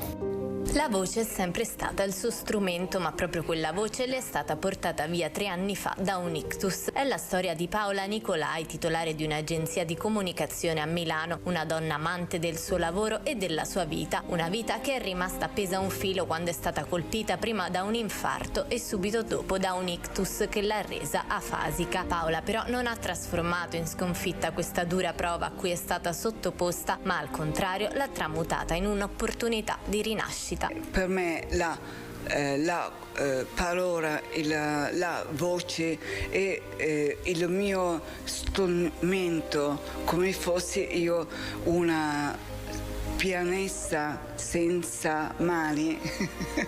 Quindi questo è il paradosso. Riunendo tutta la forza, la motivazione e la determinazione che aveva dentro di sé, la Nicolai ha recuperato poco a poco quel linguaggio che tanto le mancava, non solo per riuscire a comunicare con i propri affetti, ma anche per esprimersi nuovamente con i propri clienti nel suo appassionante lavoro. Ad aiutarla nel suo percorso riabilitativo il suo inseparabile cagnolino Ugo, un levriero italiano che le è stato accanto come un amico fedele e grazie al quale la donna si è risollevata ed ha trovato un'ulteriore motivazione per non abbandonarsi al dolore, ma per reagire e andare avanti. Ugo è arrivato dopo 3 mesi del mio evento e mi ha insegnato tante cose, tanto perché lui non aveva tanto, vedendo lui che sempre contento,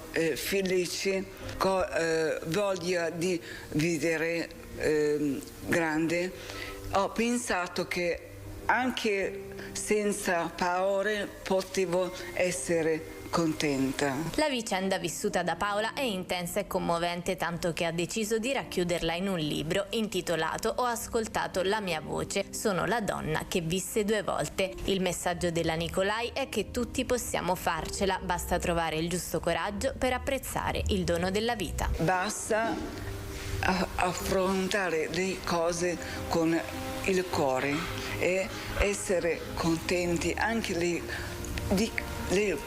piccole cose, perché ero quasi morta e ora sono viva, sto bene, anche la mia parte versa è tutto a posto e ho anche Ugo.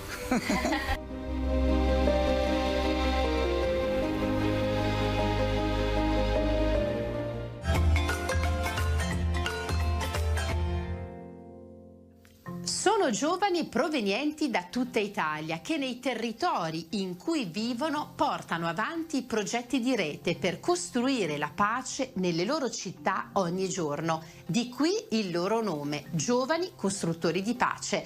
Li abbiamo incontrati in occasione della marcia Perugia-Assisi, evento che hanno contribuito ad organizzare. A loro anche il compito di aprire l'ONU dei popoli e sono protagonisti del nostro approfondimento.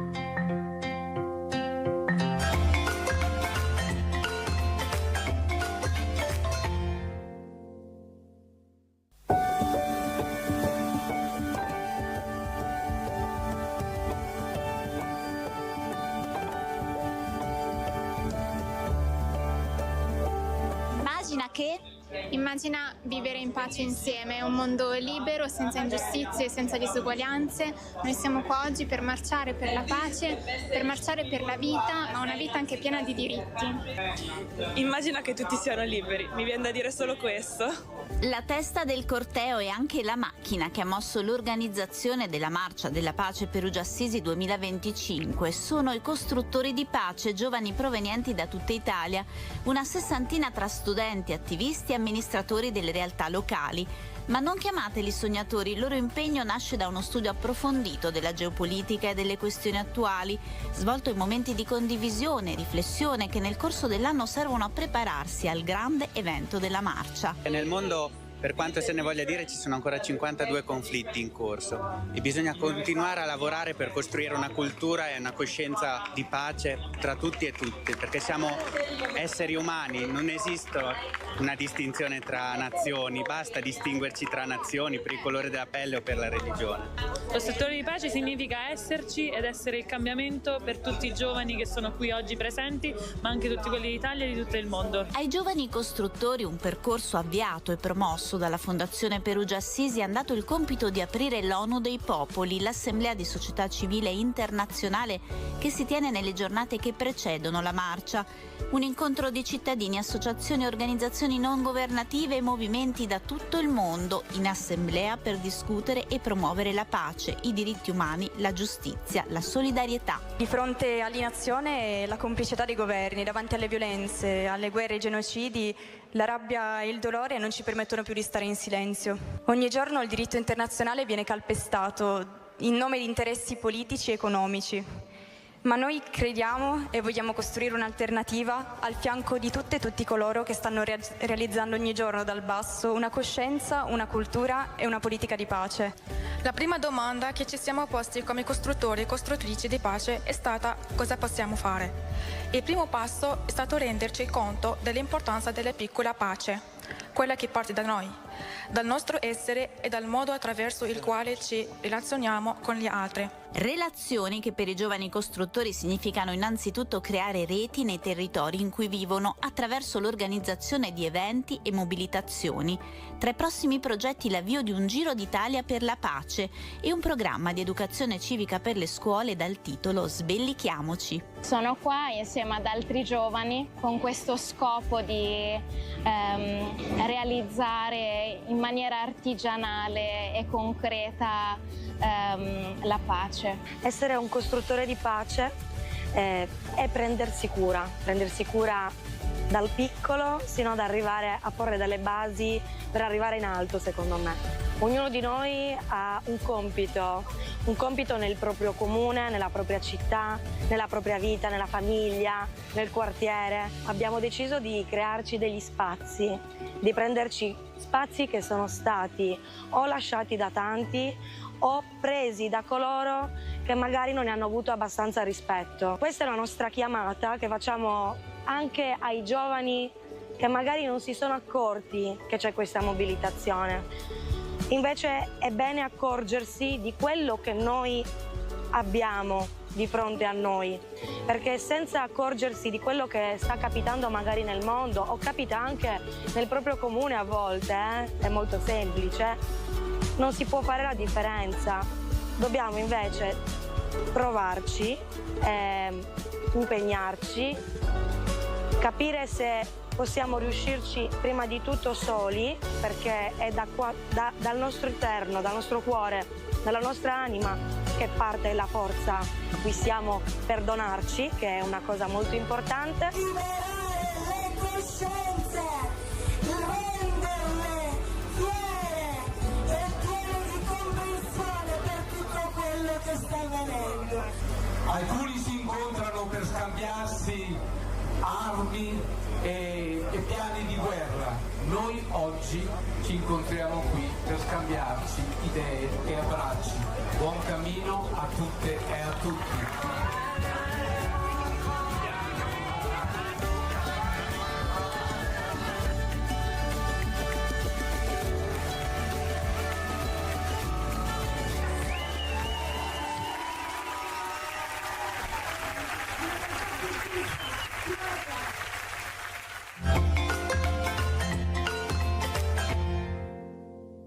Per questa puntata ci fermiamo qui, ma ci ritroviamo con nuovi intrecci di speranza tra 7 giorni. Vi aspettiamo!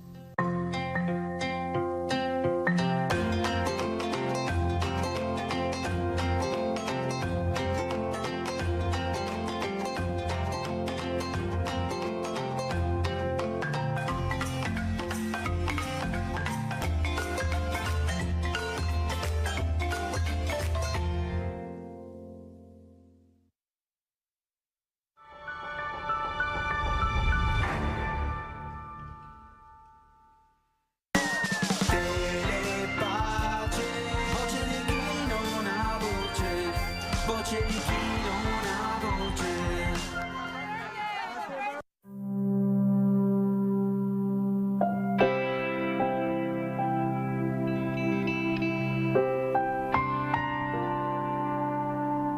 Da lunedì al venerdì, dalla cappellina di San Giovanni Paolo II in Roma, la Santa Messa in diretta su Telepace.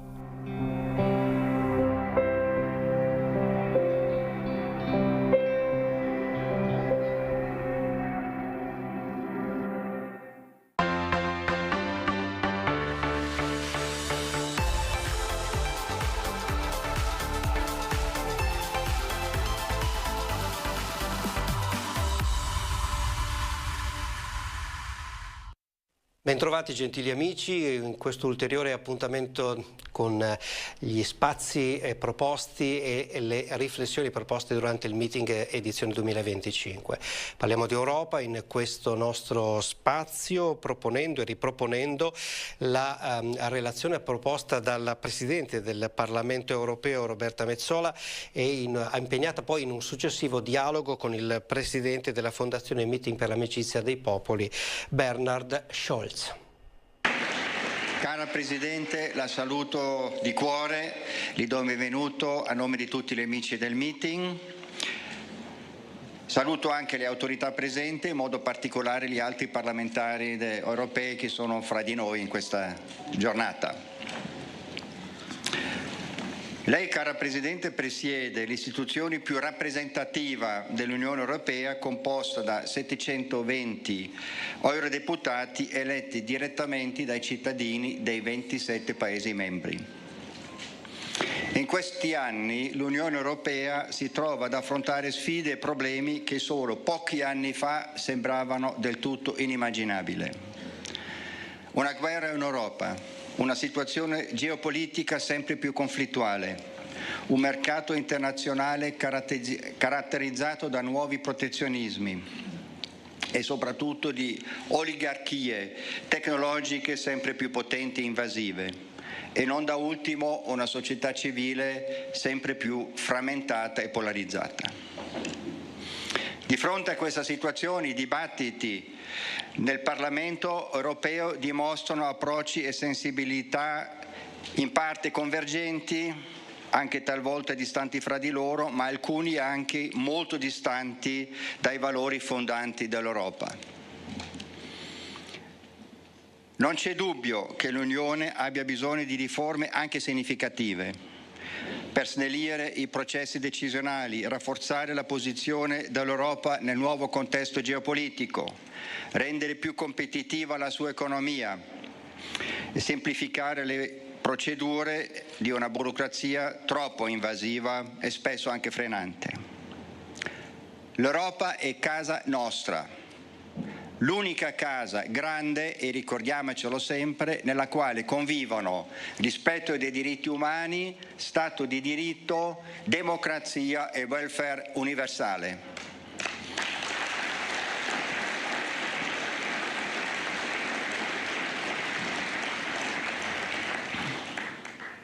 Purtroppo però questa casa ha alcune crepe. Questo ci chiede di consolidare il suo fondamento, cioè una libertà vissuta con una responsabilità solidale tanto a livello sociale quanto a livello politico. Solo così l'unità nella diversità potrà evitare di trasformarsi in omologazione o disgregazione. Cara Presidente, sappiamo bene quanto lei sia impegnata nella costruzione di una Unione radicata nella sua tradizione e proprio in virtù di questo radicamento capace di affrontare con coraggio e ampio respiro questo momento storico.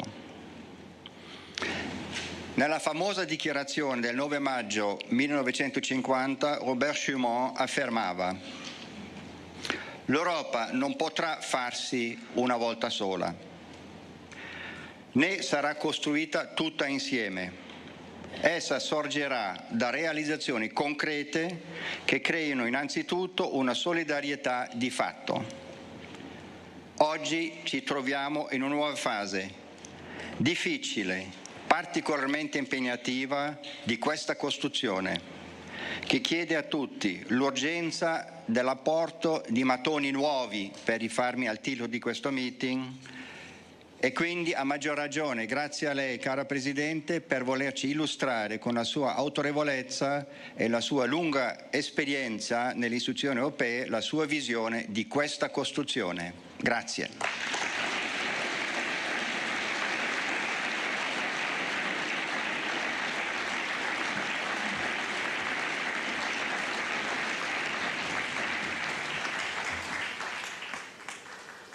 Buongiorno a tutti, grazie per avermi accolta qui. È un onore, ma anche una responsabilità riportare le nostre riflessioni in Europa. Grazie Presidente Scholz, grazie caro Bernhard, per il vostro invito e per il caloroso benvenuto. E grazie anche a tutti i volontari che ho incontrato stamattina e alle società civili che hanno reso possibile tutto questo. Volevo iniziare dicendo che l'Europa è ciò che noi, tutti noi, abbiamo il coraggio di rendere possibile. Non è definita, non è completa, ma il destino di questo progetto unico al mondo dipende da ciascuno di noi. Ecco il mio appello: lottiamo per l'Europa. Non possiamo permettere mai di arrenderci. Non sottovalutiamo mai ciò che possiamo diventare. Siamo ancora nell'inizio del nostro progetto. Sì, il mondo è cambiato. Sì, gli Stati Uniti sono più complicati di un tempo. Sì, la guerra in Ucraina aveva messo in luce la nostra dipendenza dalla Russia. Sì, la terribile situazione a Gaza ha mostrato a una nuova generazione quanto abbiamo bisogno di un'Europa più forte che promuove la pace. E sì,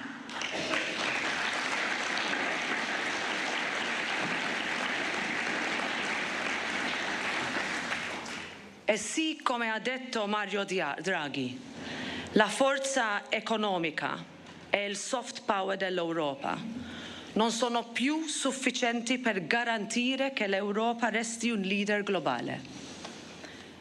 Lo status quo significa arrendersi.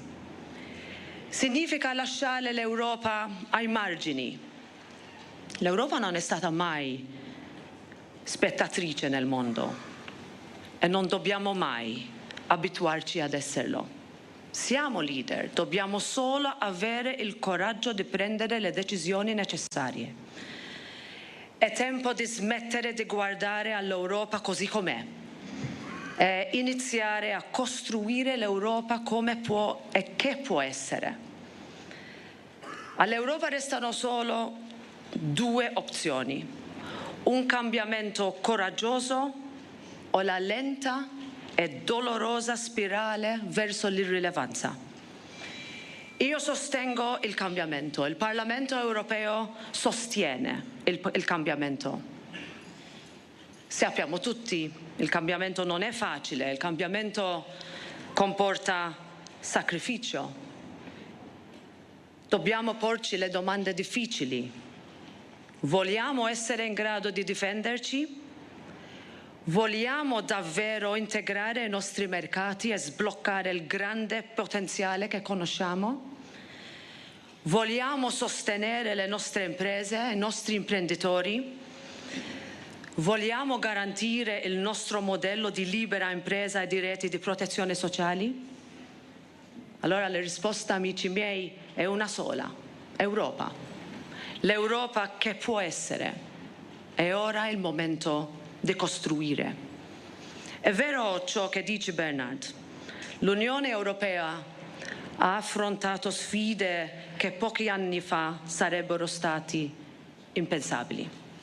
Queste sfide sono reali e gli ultimi anni ci hanno insegnato che per rispondere al nuovo mondo in cui viviamo l'Europa deve cambiare. Se non siamo leaders, siamo followers.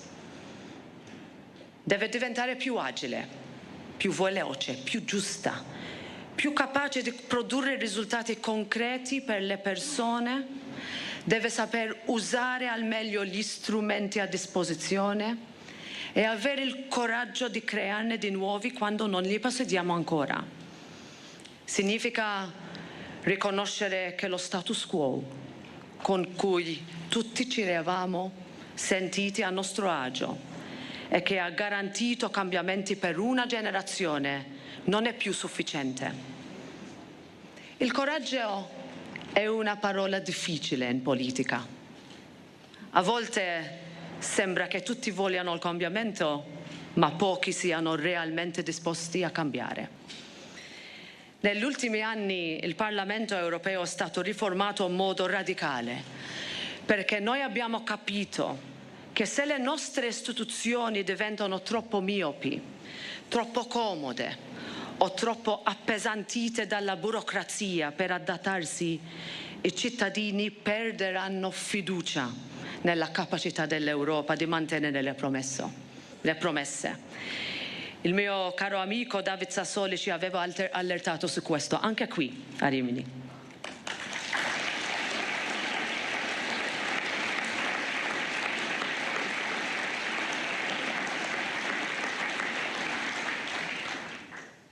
Gli europei sono per natura costruttori, innovatori, inventori, imprenditori. Creiamo e aspiriamo all'eccellenza. Questo ha reso la nostra parte del mondo protagonista del progresso globale e delle rivoluzioni industriali. Così abbiamo creato arte, coltivato cultura, costruito imprese e portato generazioni dalla povertà e dalla guerra alla prosperità.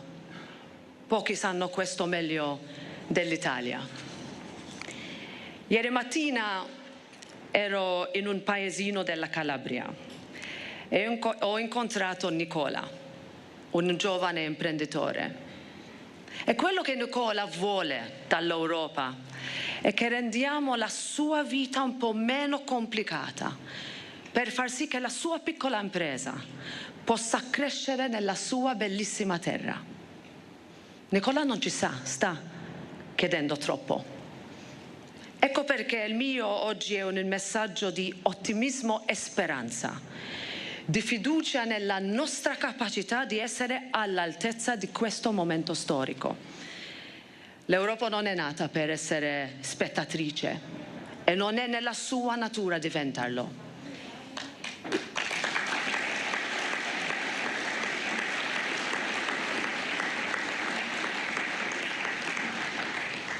Il primo passo a creare le condizioni per una crescita stabile e sostenibile, semplificando le regole, rafforzando il mercato unico e sviluppando il commercio. E vi assicuro, il Parlamento europeo non si sta tirando indietro nel prendere le decisioni necessarie per far avanzare l'Europa. Qualche mese fa il Presidente Mattarella, durante la sua visita al Parlamento europeo, ha definito il nostro Parlamento come il centro di gravità che collega le istituzioni e i cittadini. Questa è una responsabilità che prendiamo molto seriamente. Per quanto riguarda la nostra agenda di semplificazione, il cuore del nostro impegno per costruire un'Europa che funzioni meglio per i suoi cittadini, stiamo facendo progressi. In Italia e in Europa non mancano innovatori, talenti e creatività. Ho visitato molti luoghi d'eccellenza tecnologica, tra questi il supercomputer Leonardo, tra i più potenti d'Europa, che si trova a Bologna, capace di elaborare enormi quantità di dati e sostenere ricerca e innovazione. Ma sappiamo anche che approvare 13.000 provvedimenti legislativi nella scorsa legislatura contro i solo 3.000 negli Stati Uniti frenerebbe chiunque dal poter guidare la strada verso il futuro. Chiunque.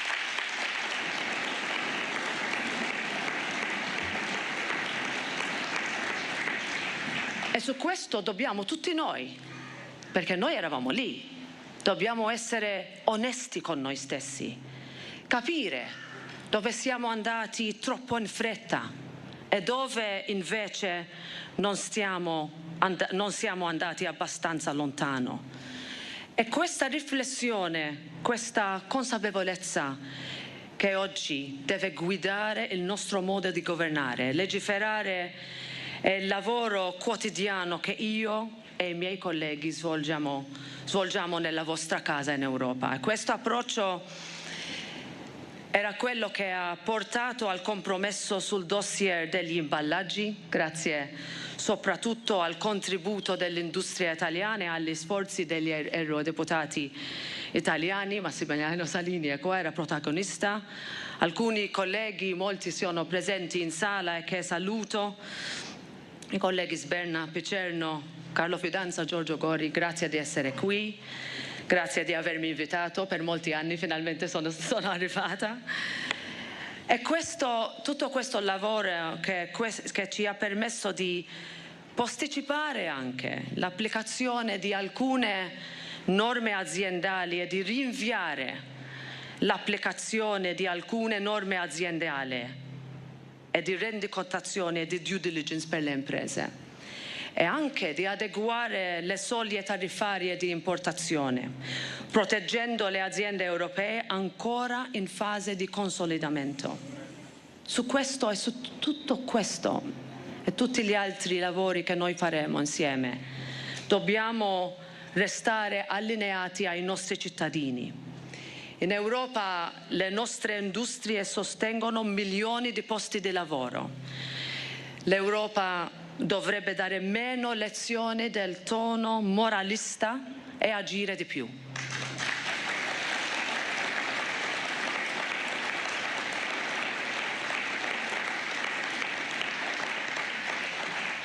Io sono orgogliosa delle nostre industrie e voglio sostenerle, non ostacolarle. In definitiva, il nostro principio è semplice. Dove possiamo semplificare, dobbiamo farlo. Dove occorre correggerci e adattarci alle nuove realtà, dobbiamo farlo. Questa è la direzione che stiamo dando al nostro lavoro. Lo stesso vale per il rafforzamento dei nostri mercati unici nei settori dell'energia, dei servizi bancari, dei mercati dei capitali, delle telecomunicazioni e della difesa. È così che potremo colmare il divario tecnologico tra Stati Uniti e Cina. Un'integrazione più profonda potrebbe sostenerlo, ridurrebbe i costi, aumenterebbe gli investimenti e renderebbe più facile per le imprese operare in tutta Europa. Una delle notizie più rilevanti degli ultimi mesi riguarda i negoziati commerciali tra Unione Europea e Stati Uniti. Su questo voglio essere inequivocabile. Non esiste alleanza più solida né sintonia democratica più profonda nella storia del mondo moderno di quello tra Europa e America. Le nostre aziende sono fondamentalmente integrate, come sono i nostri stili di vita. L'accordo commerciale provvisorio è un passo avanti per le nostre relazioni transatlantiche e per la fiducia tra i nostri due continenti. Parlamento, noi faremo la nostra parte perché noi la esamineremo a fondo per garantire che funzioni per le imprese e i consumatori europei. Ma dobbiamo anche trasformare questa esperienza in un insegnamento. Dobbiamo guardare oltre, verso partnerships con Africa, con America Latina, basate su investimenti e relazioni commerciali solide. Questo è il messaggio che condivido in ogni paese, che porterò al G7 dei presidenti del Parlamento in Canada la prossima settimana. L'Europa non si è mai tirata indietro di fronte alla costruzione della cooperazione globale. Nessun luogo lo dimostra meglio dell'Ucraina. Kiev non sarebbe libera senza il sostegno europeo.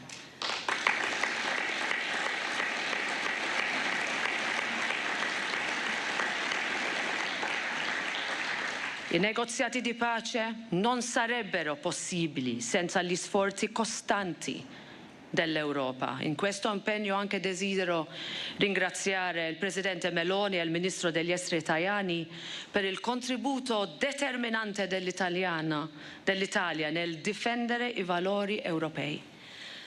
Abbiamo sempre spinto per la pace, una vera pace che nasce dalla capacità dell'Ucraina di restare forte. Dobbiamo continuare a spiegare perché il nostro sostegno all'Ucraina è così determinato. E questo perché non è solo altruismo, avete una mostra qui che ci dice così, è la nostra capacità di difenderci, è l'aspirazione dell'Europa a vivere libera, un principio che non dimenticheremo mai.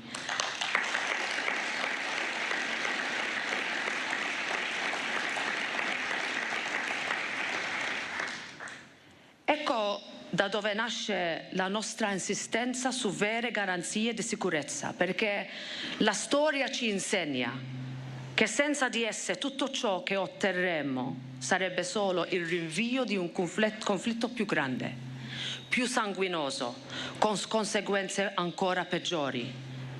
Quindi certo che vogliamo la pace, l'abbiamo sempre voluta, ma una pace duratura, che mantenga tutti noi al sicuro, che si fondi sul principio del niente sull'Ucraina senza l'Ucraina. E perché ciò accada deve significare che nulla sull'Europa possa essere deciso senza l'Europa.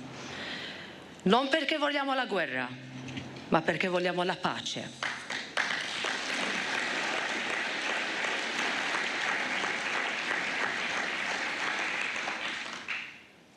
Sappiamo bene quanto sia essenziale mantenere il consenso dei cittadini su tutto questo, soprattutto oggi, quando le giovani generazioni si mostrano più scettiche. E per questo abbiamo bisogno del Parlamento europeo, la voce eletta dei cittadini. Dobbiamo anche rivolgerci a un pubblico più giovane e più scettico sul ruolo dell'Europa nel tracciare una via d'uscita in Medio Oriente e a Gaza, dove la situazione resta orribile. Troppe vittime innocenti. Gli ostaggi non sono ancora stati rilasciati. Troppi bambini stanno pagando le conseguenze. Ieri altri giornalisti sono stati uccisi. Questa situazione è intollerabile.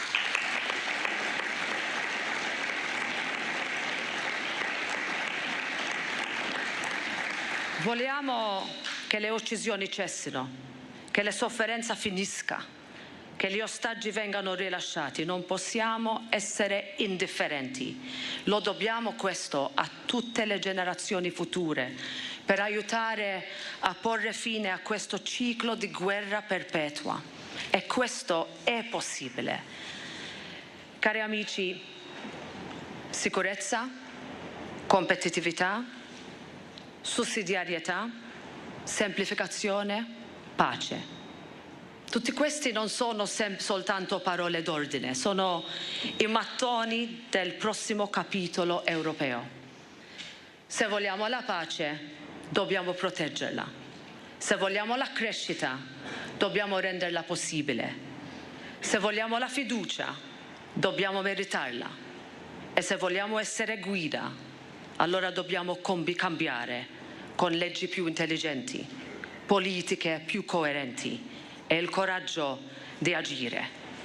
Il Parlamento europeo è sempre stato chiaro e coerente nel difendere la pace, la dignità umana e la centralità della persona. Questo lo dico come cattolica, come profonda europeista, come figlia del Mediterraneo e come Presidente europea. Grazie, viva l'Italia, viva l'Europa.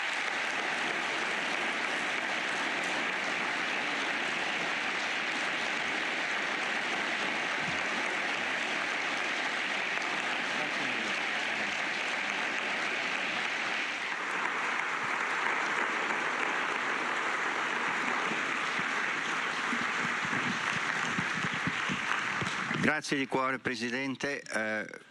Parto dall'ultima osservazione, questa passione europea che lei esprime da sempre, con intelligenza, da dove è nata? Dai miei genitori. No, grazie di questa possibilità di parlare un po' più informalmente con voi. Io sono cresciuta in un paese che non era membro dell'Unione Europea fino a poco più di 20 anni fa. E quando ero studenta ho realizzato che se io non facevo nulla, nessuno attorno a me avrebbe fatto qualcosa per lottare per una cosa che non era naturale, perché c'era molta opposizione di tutti quelli che non volevano. Ma per noi l'Europa e l'Unione Europea di essere attorno alla tavola, di prendere le decisioni per i nostri cittadini, per i giovani, a quel momento era il sogno che noi avevamo. Finalmente l'abbiamo vinto, la campagna per entrare, e adesso siamo qui. Abbiamo fatto molti sviluppi, ma anche per questo che questa energia che ci dà, anche perché vengo di un paese del sud, che posso dire così, che ci dà l'impulso di fare la politica anche con energia, che per anche convincere le persone che non è facile di essere, che loro sono con te, per convincerli e per fare tutto questo che forse è troppo lontano per loro. Lei con questa passione poi è entrato nel Parlamento. Mattarella, lei l'ha ricordato, il Presidente Mattarella ha detto che il Parlamento è il centro di gravità. In tutti i prossimi capitoli che lei adesso ha ricordato, che lei vuole aprire o che il Parlamento aprirà, il protagonismo del Parlamento stesso potrà crescere sempre in questa sottile dialettica fra Commissione e Parlamento. Il Parlamento potrà avere più peso, più capacità propositiva e decisionale?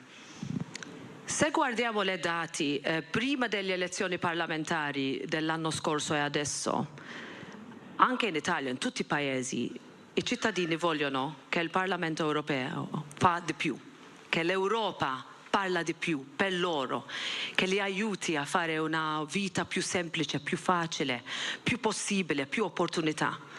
Se noi riconosciamo questo e non lo perderemo in vista quando da giorno a giorno stiamo litigando su una legge piccola, allora non facciamo il lavoro che i nostri cittadini vogliono da noi.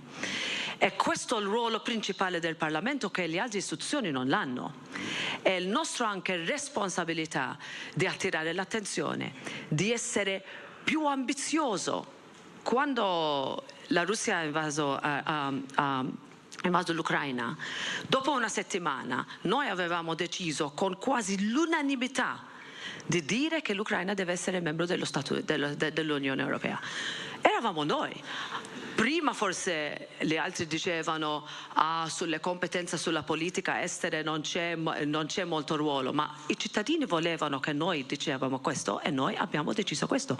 E poi due mesi dopo, tutti i Paesi membri, tutti i governi all'unanimità hanno deciso lo stesso. Allora, se abbiamo il coraggio di avere l'ambizione di andare più veloce, più avanti, con più ambizione e più coraggio, io penso che possiamo arrivare. È facile? Assolutamente no. Il Parlamento è molto diverso da quando io sono arrivata 12 anni fa.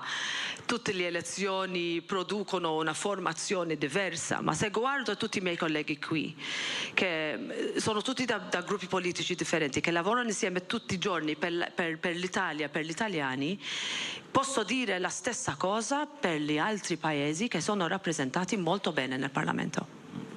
Ma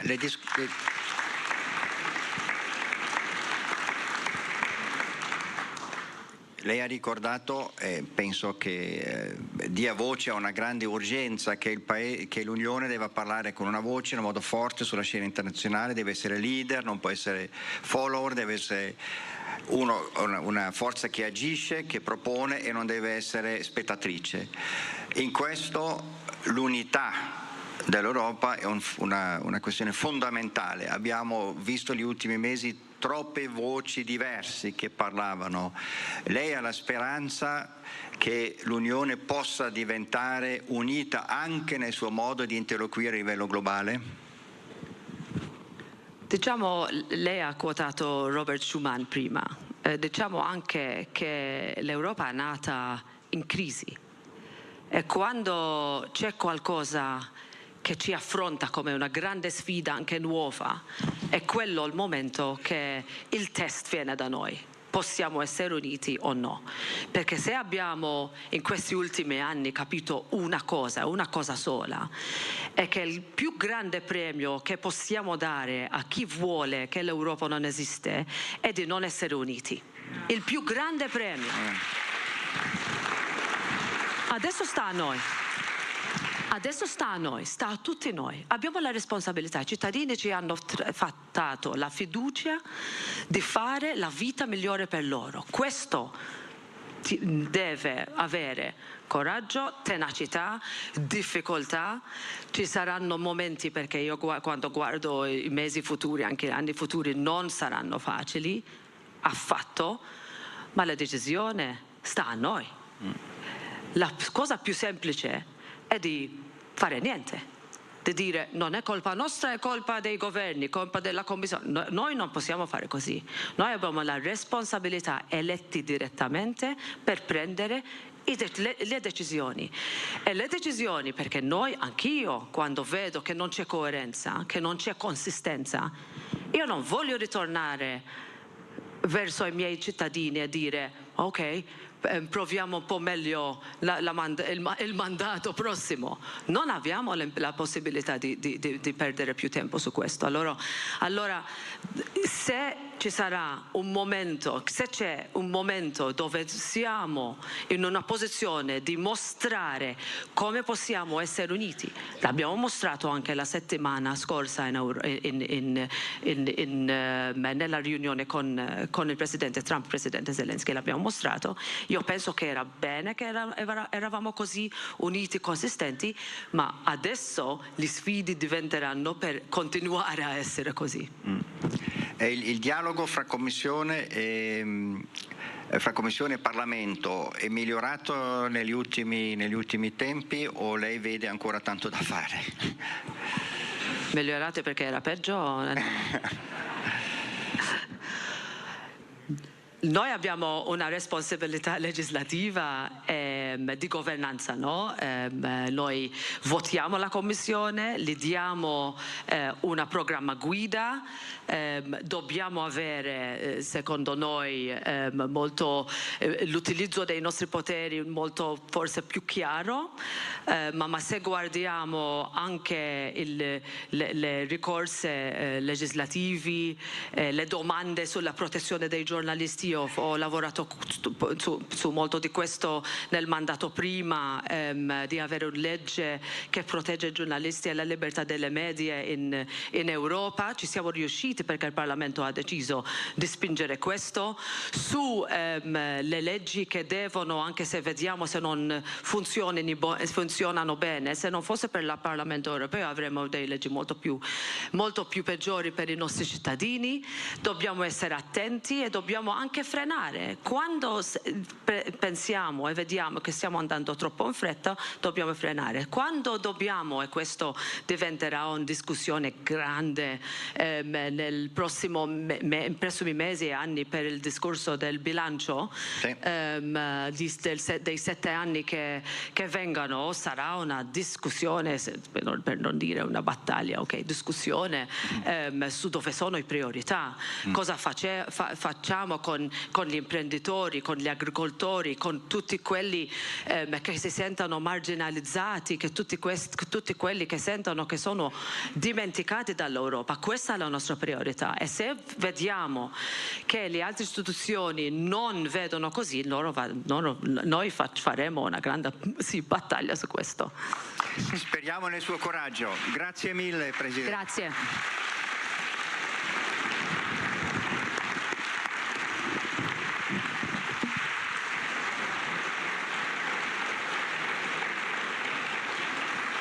Grazie veramente per il suo coraggio che ha dimostrato anche nell'ultima risposta, per la lungimiranza con la quale ha disegnato il futuro al quale lei vuole collaborare con i parlamentari qua presenti. Sarebbe bello, Allora, questa era l'ultima cosa che volevo dire. Grazie per aver parlato in italiano. Grazie mille. Con la prossima puntata ci occuperemo dei 1700 anni dal Concilio di Nicea. Grazie per la vostra attenzione e a una prossima puntata con questo nostro spazio dedicato al Meeting 2025.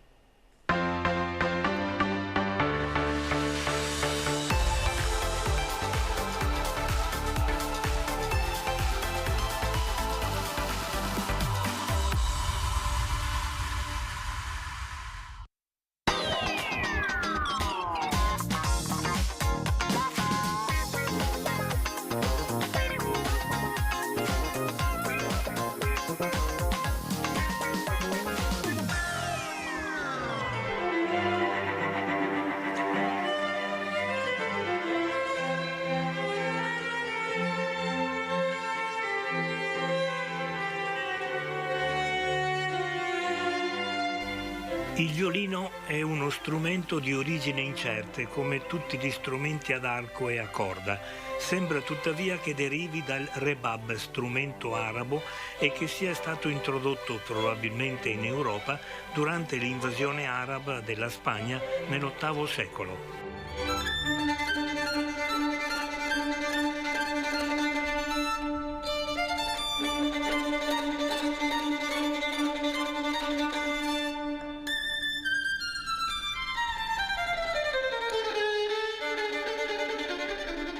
Il violino trova la sua massima espressione nel Settecento grazie alle famiglie dei famosi liutai di Cremona, Andrea Amati, Antonio Stradivari e Andrea Guarnieri, i quali attraverso la loro arte hanno favorito la trasmissione di valori universali che nel tempo hanno lasciato segni inconfondibili. Se Claudio Monteverdi e Antonio Vivaldi diventati famosi per le loro composizioni, Stradivari, Amati e Guarnieri hanno lasciato un'eredità scritta in tutto il mondo. E a godere di questa eredità sono i violinisti come il giovane talento Andrea Zanon, che vediamo nelle immagini, o i grandi violinisti come Uto Ughi.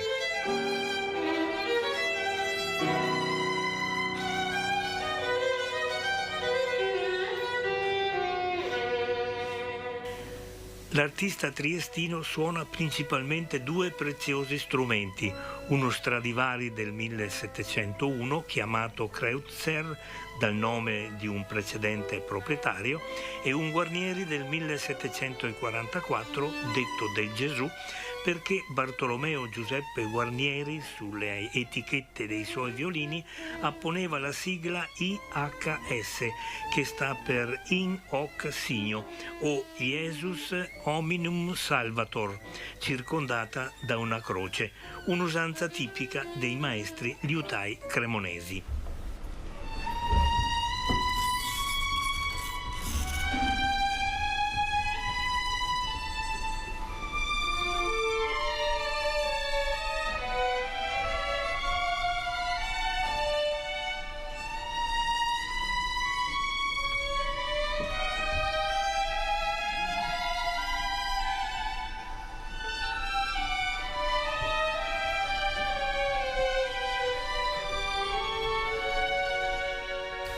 Gli strumenti a corda nell'orchestra, principalmente quelli ad arco come violini, viole, violoncelli e contrabbassi, costituiscono la sezione più numerosa e centrale. Il loro ruolo è fondamentale perché forniscono la base armonica e melodica, creando l'equilibrio sonoro e fornendo sia la melodia principale che il sottofondo orchestrale.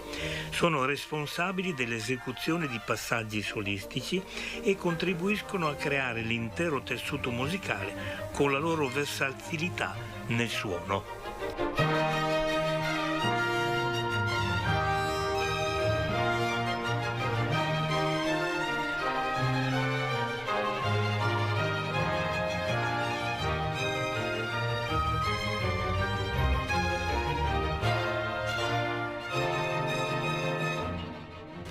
La realizzazione del violino, dunque, definito strumento musicale nobile, è frutto di una preziosa arte ereditaria dai grandi liutai cremonesi, continua anche con artisti liutai artigiani contemporanei, come Franco Merlo di 87 anni di Bovolone, un centro agricolo industriale della provincia di Verona, che nella sua bottega artigiana produce violini, viole e altri strumenti a corda che suonano in tutte le orchestre del mondo.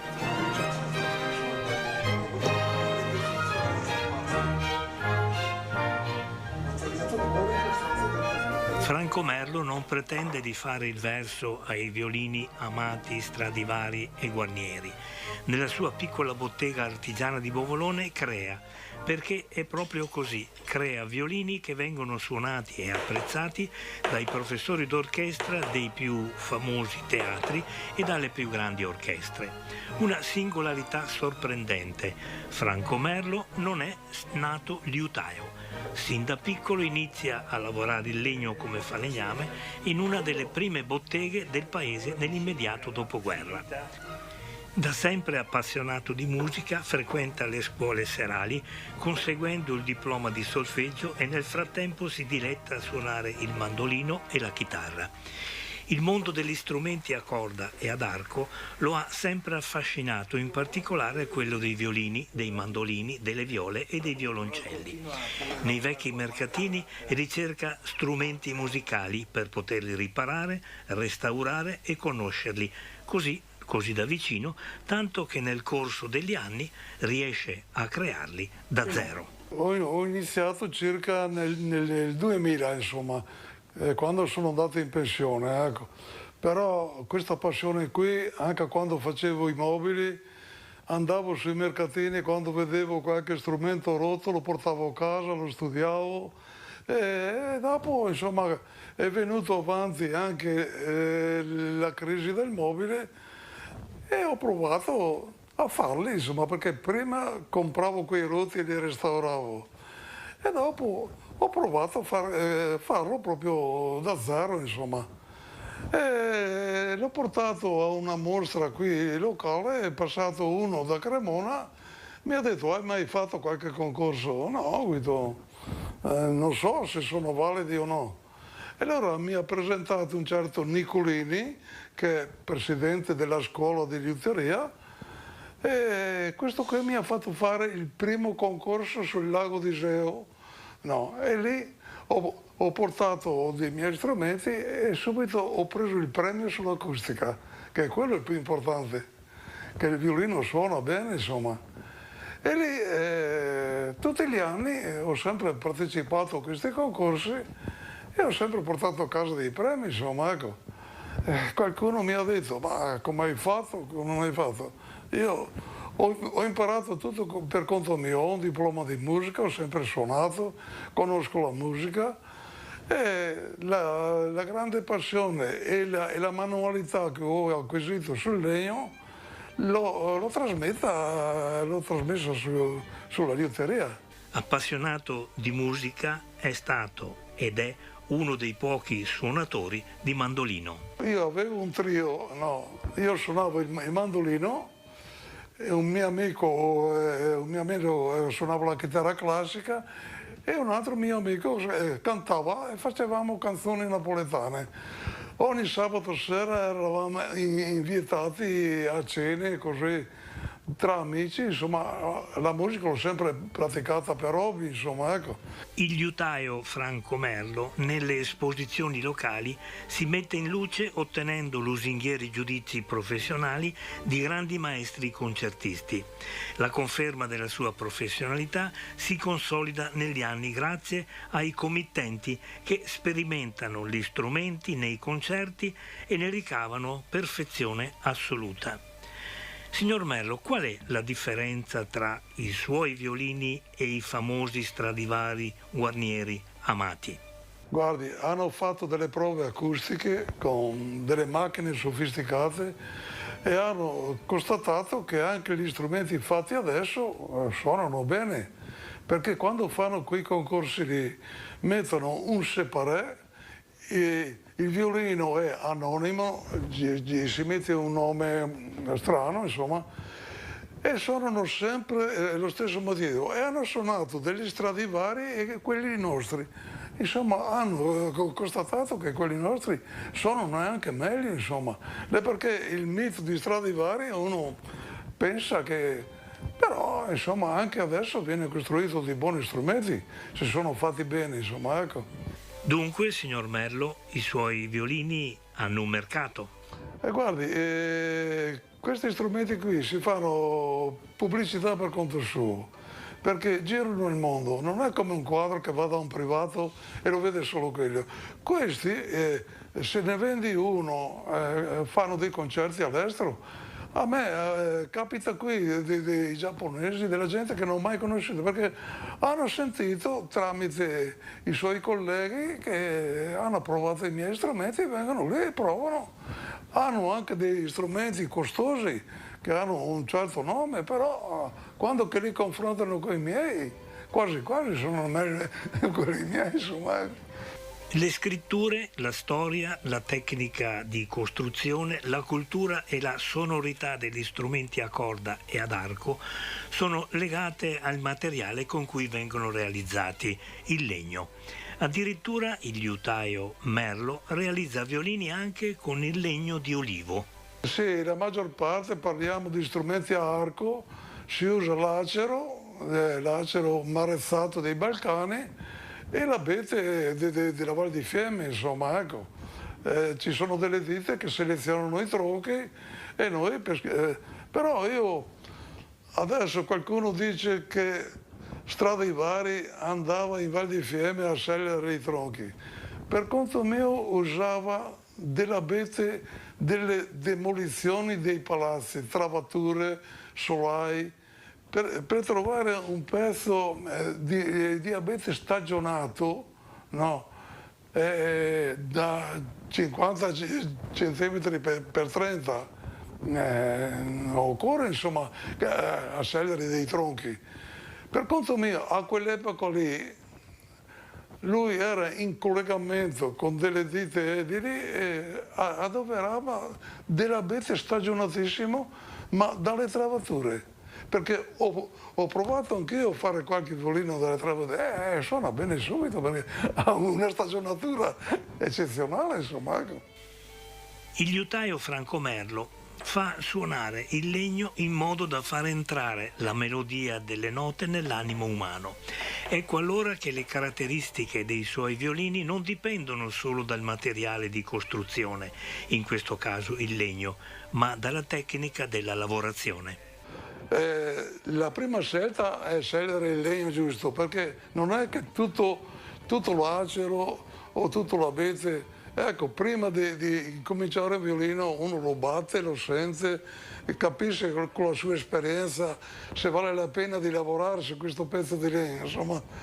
E lì è il primo passo. Dopo il violino vuole perfetto, come misure e come tutto. E si cura i vari spessori, perché per esempio la tavola armonica al centro ha uno spessore e dopo ai bordi va calando, e con lo spessimetro man mano che si scava bisogna controllare continuamente. Ecco, ci vuole tanto tempo per curare specialmente gli spessori. Se uno cura bene gli spessori, le misure, la stagionatura e va fatto con tutte le regole, automaticamente viene fuori un buon violino, ecco. Però ci vuole molta passione, molta esperienza, insomma, ecco, perché uno che comincia da zero, che non ha tanta pratica, è difficile, perché per esempio a Cremona c'è una scuola che dura 3-4 anni e lì questi allievi che vengono fuori col diploma pensano di venderlo subito, ma non è che i primi violini che fai riescano giusti, c'è sempre qualcosa ci vuole molta esperienza, insomma.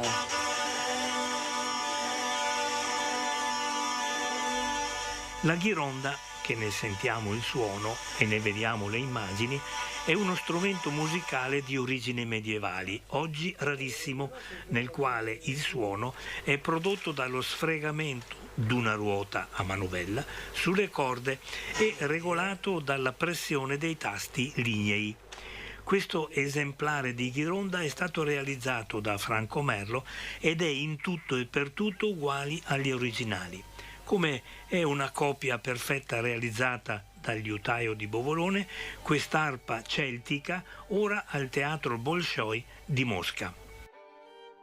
Tutti gli strumenti musicali prodotti da qualsiasi liutaio vengono testati e quasi sempre da famosi violinisti. Anche i violini e le viole di Franco Merlo vengono testati.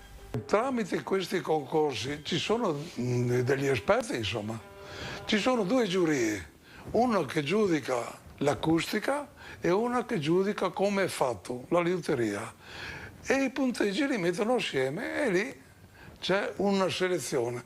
Se un violino viene premiato da quella giuria lì, dopo se viene qui di musicisti sentono che è buono, insomma, e non c'è niente da fare. Da questa modesta, caratteristica e famosa bottega, dalle mani dell'artigiano liutaio Franco Merlo, escono violini, viole, violoncelli e contrabbassi che suonano in tutte le orchestre di tutto il mondo. È circa 20 anni, 25 che li faccio, no? Ne ho persi in tutto il mondo, ne ho in Russia, ne ho in Cina, in Italia, in America anche, perché come le ho detto, il violino uno lo compra ma dopo lo rivende, perché il musicista diventa vecchio, ma il violino, se è tenuto bene, dura anche 300-400 anni e passa a varie mani, insomma, e se è stato suonato da un musicista conosciuto prende anche valore. Sono dappertutto. Ecco, ci sono anche premi violini. Che in un'orchestra c'è il primo violino, che è quello che tira tutta l'orchestra.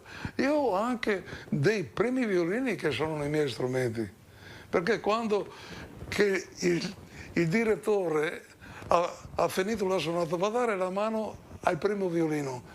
Allora avere dei primi violini che sono il mio violino è una soddisfazione, insomma, immensa, vuol dire che suono bene, ecco, a voce, a forza.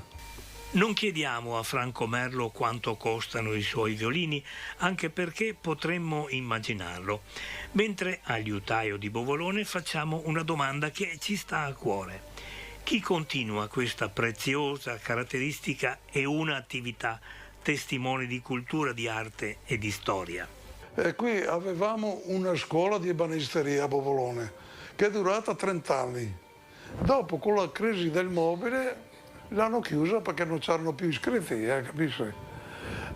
Mi avevano proposto ancora 7-8 anni fa di fare un reparto, c'era tutta l'attrezzatura, un reparto di liuteria. Io avevo una decina di giovani disponibili per imparare, però dopo hanno chiuso e non è più partito niente. Ecco. A volte vengono qui e mi chiedono se possono imparare, ma io non posso prendermi la responsabilità. Se uno si fa male c'è tante storie, insomma, ecco. Però dispiace perché sono quei lavori che vanno persi, ecco. Con quanto rammarico registriamo le parole di Franco Merlo. Nello stesso tempo però, come l'eco di un libro, nella certezza che i violini, le viole e gli strumenti creati dal liutaio artigiano e artista Franco Merlo vivranno nel suono e nell'armonia delle orchestre, dei teatri e delle sale concerto di tutto il mondo. Una memoria che non farà scomparire un'arte che da secoli dona il suo sapere.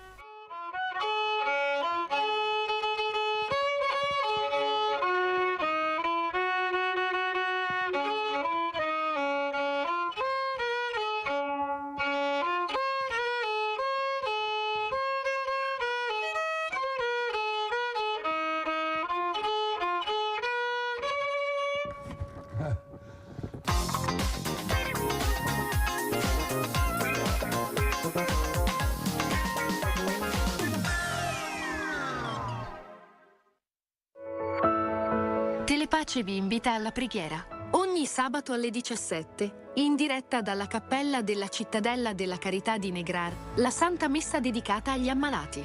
Un momento di speranza, conforto e fede. Segui la diretta su Telepace, la voce di chi non ha voce.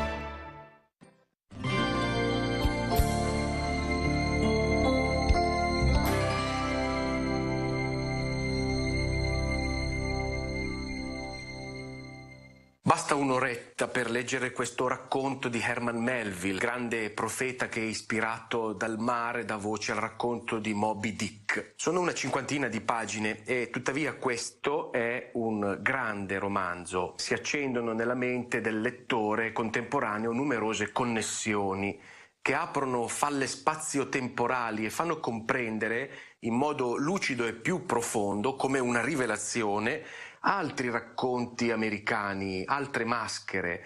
Appaiono parentele inattese tra Bartleby, lo scrivano di Herman Melville, e altri volti noti che sembrano e forse sono la stessa maschera. La prima somiglianza straordinaria, quasi una sovrapposizione, è con Bart, lo scatenato figlio di Homer Simpson, ragazzino vitale, ribelle, immerso fino al collo nella sterminata banalità della provincia americana, che poi è anche la nostra provincia e della nostra banalità, incapaci come siamo ancora oggi di offrire alle nuove generazioni qualcosa che sappia di futuro, di sogno, di passione, di nuovo, di vivo. Ecco, se dovessimo immaginare Bart Simpson da adulto nel passato, lo immagineremmo così, come il protagonista di questo romanzo breve di Melville, Bartleby, lo scrivano. L'adulto Bart, ovvero Bartleby, fa resistenza alla stupidità della vita, così come da ragazzo combatteva la stupidità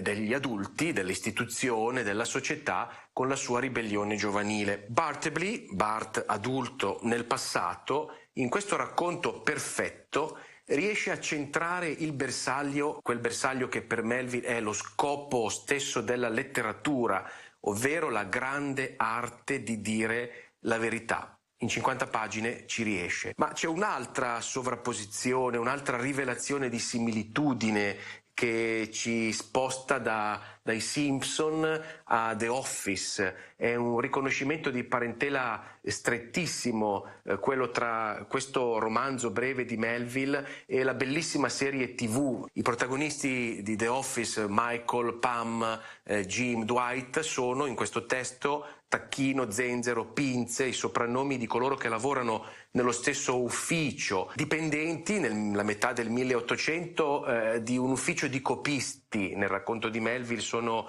copisti, e invece venditori di carte per fotocopie. Guarda caso la fotocopiatrice sostituisce il lavoro degli scrivani nella serie TV The Office di Greg Daniels. Lo scrivano è veramente la versione ottocentesca della fotocopiatrice. Melville di là, The Office di qua, Bart Simpson nel futuro, nel passato, sovrapposizioni straordinarie. Questo filo che senza curarsi della linea temporale unisce tutti questi volti, queste maschere, queste storie, dai Simpson a ritroso fino alle follie e alla umanità commovente di The Office, c'è tutto questo e molto, molto di più nelle pagine di Bartleby, lo scrivano. Romanzo breve che fa centro e ci accompagna con i limoni di Eugenio Montale finalmente nel mezzo di una verità. Bartleby, Bart, The Office ci dicono quello che tutti sappiamo, ma facciamo finta di non sapere. Presto, prestissimo, per convenienza e quieto vivere, chiudiamo gli occhi sul non senso di molti aspetti della società, che chiamiamo normali ma che normali non sono. Facciamo finta, nella New York di metà Ottocento, come nelle nostre città modernissime, facciamo finta ad esempio che il rapporto tra padroni e dipendenti sia una cosa normale, come se ci fossero uomini di razza superiore e inferiore. Chiudiamo gli occhi su tante cose sbagliate ieri come oggi, perché ci siamo accomodati, per merito ovviamente, e crescendo attraverso edificanti umiliazioni, come dice qualcuno di importante oggi nel nostro paese, ci siamo accomodati dalla parte di quelli che comandano E quando il cielo ci manda un angelo che ci ricorda che la vita umana, qualunque vita umana, anche una vita per nulla produttiva, vale comunque di più di tutto il denaro del mondo, in genere questo angelo lo mettiamo in carcere o magari in croce. La frase chiave di tutto il racconto, che in inglese è ormai proverbiale grazie a questo potentissimo testo, I would prefer not to, viene tradotta nella versione italiana preferirei di no. Ma c'è un'espressione del parlato recente, del gergo linguistico giovanile, un'interiezione poco amata dai puristi della lingua, ma che mi pare la traduzione più efficace di questo preferirei di no. Preferirei di no. Anche no. Vuoi vivere, vuoi lavorare, vuoi portare a casa uno stipendio dignitoso, chiudendo però gli occhi sull'ingiustizia, sulla diseguaglianza, sull'ignoranza, sul tempo della vita dedicato a fare fotocopie a mano o a macchina, c'è poca differenza. Vuoi davvero vivere così? Anche no. Per questo nasciamo e veniamo al mondo, per vivere così stupidamente e sprecare il tempo della nostra unica vita e infine morire? Anche no.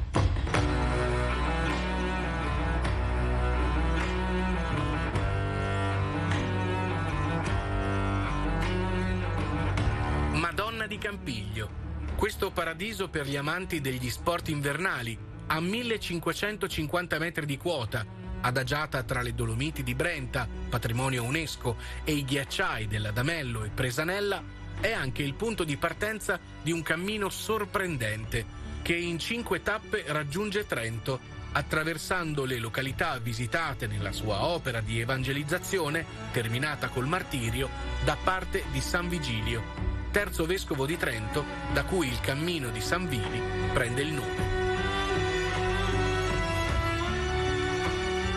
Ma l'inizio del percorso ci porta indietro a un'altra epoca, in questo territorio un tempo austriaco, l'epoca dei fasti imperiali, durante la quale questi luoghi erano residenza estiva e meta di escursioni per la principessa e poi imperatrice d'Austria Sissi. A dare avvio al turismo dei grandi numeri qui è stato Giambattista Righi, che nel 1868 acquistò l'ex monastero di Santa Maria di Campiglio. La località rinacque nel nuovo mondo del turismo che in quei decenni si stava avviando a grandi fortune. Dopo Giovanni Battista Righi, che fu il fondatore del primo albergo di Campiglio, lo stabilimento alpino proprio tra i muri del monastero, si succedette Franz Josef Osterreicher, l'albergatore che qui ospitò Elisabetta di Wittelsbach, la Sissi, e l'imperatore Francesco Giuseppe, trasformando Madonna di Campiglio in una delle mete turistiche più gettonate e alla moda del periodo che va dalla fine dell'Ottocento fino alla Grande Guerra.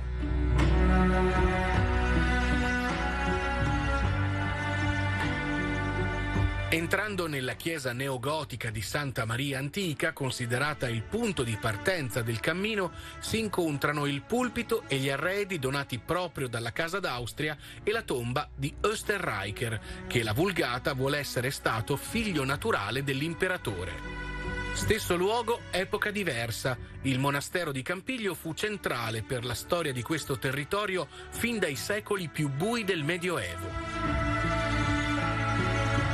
Questo era un luogo deserto e inabitabile, così è definito letteralmente, dove i passanti venivano spesso predati e anche uccisi. Nasce quindi il monastero di Campiglio, che andrà incontro a grandi fortune, rappresentò tanto per la Val Rendena e per le valli d'intorno. Fu quello che oggi potremmo definire anche un ristorante, una banca, e durò fino alla metà del Cinquecento. Tra i viandanti che sfidarono i pericoli legati all'attraversamento di questo territorio, quando ancora non era evangelizzato, ci fu un missionario che nel 400 d.C. in questi luoghi trovò la morte per mano delle popolazioni locali per aver gettato nel fiume una statua del dio pagano Saturno, qui venerato. Una vicenda a metà tra storia e leggenda. Partendo dalla chiesa di Santa Maria Antica, si attraversa il paese di Campiglio per immettersi su un sentiero che porta a un'antica strada sterrata. È qui l'avvio vero e proprio del percorso, con di fronte lo scenario mozzafiato del panorama delle Dolomiti di Brenta.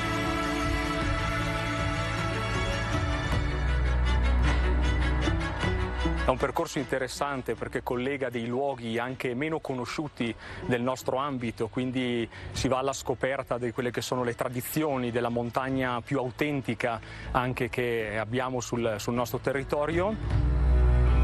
Diversità del territorio, della diversità del clima, perché si passa da un clima alpino, quindi freddo, a un clima più mediterraneo, da un paesaggio molto diverso e quindi da una ricchezza, da una diversità che credo che sia un po' un valore dei cammini in generale. Si attraversa il bosco e poi di nuovo la strada che scende verso Santo Antonio di Bavignola e verso una casa maso. Il vecchio edificio agricolo, composto da fienile, stalla, rimessa e cucina, è diventato oggi un B&B.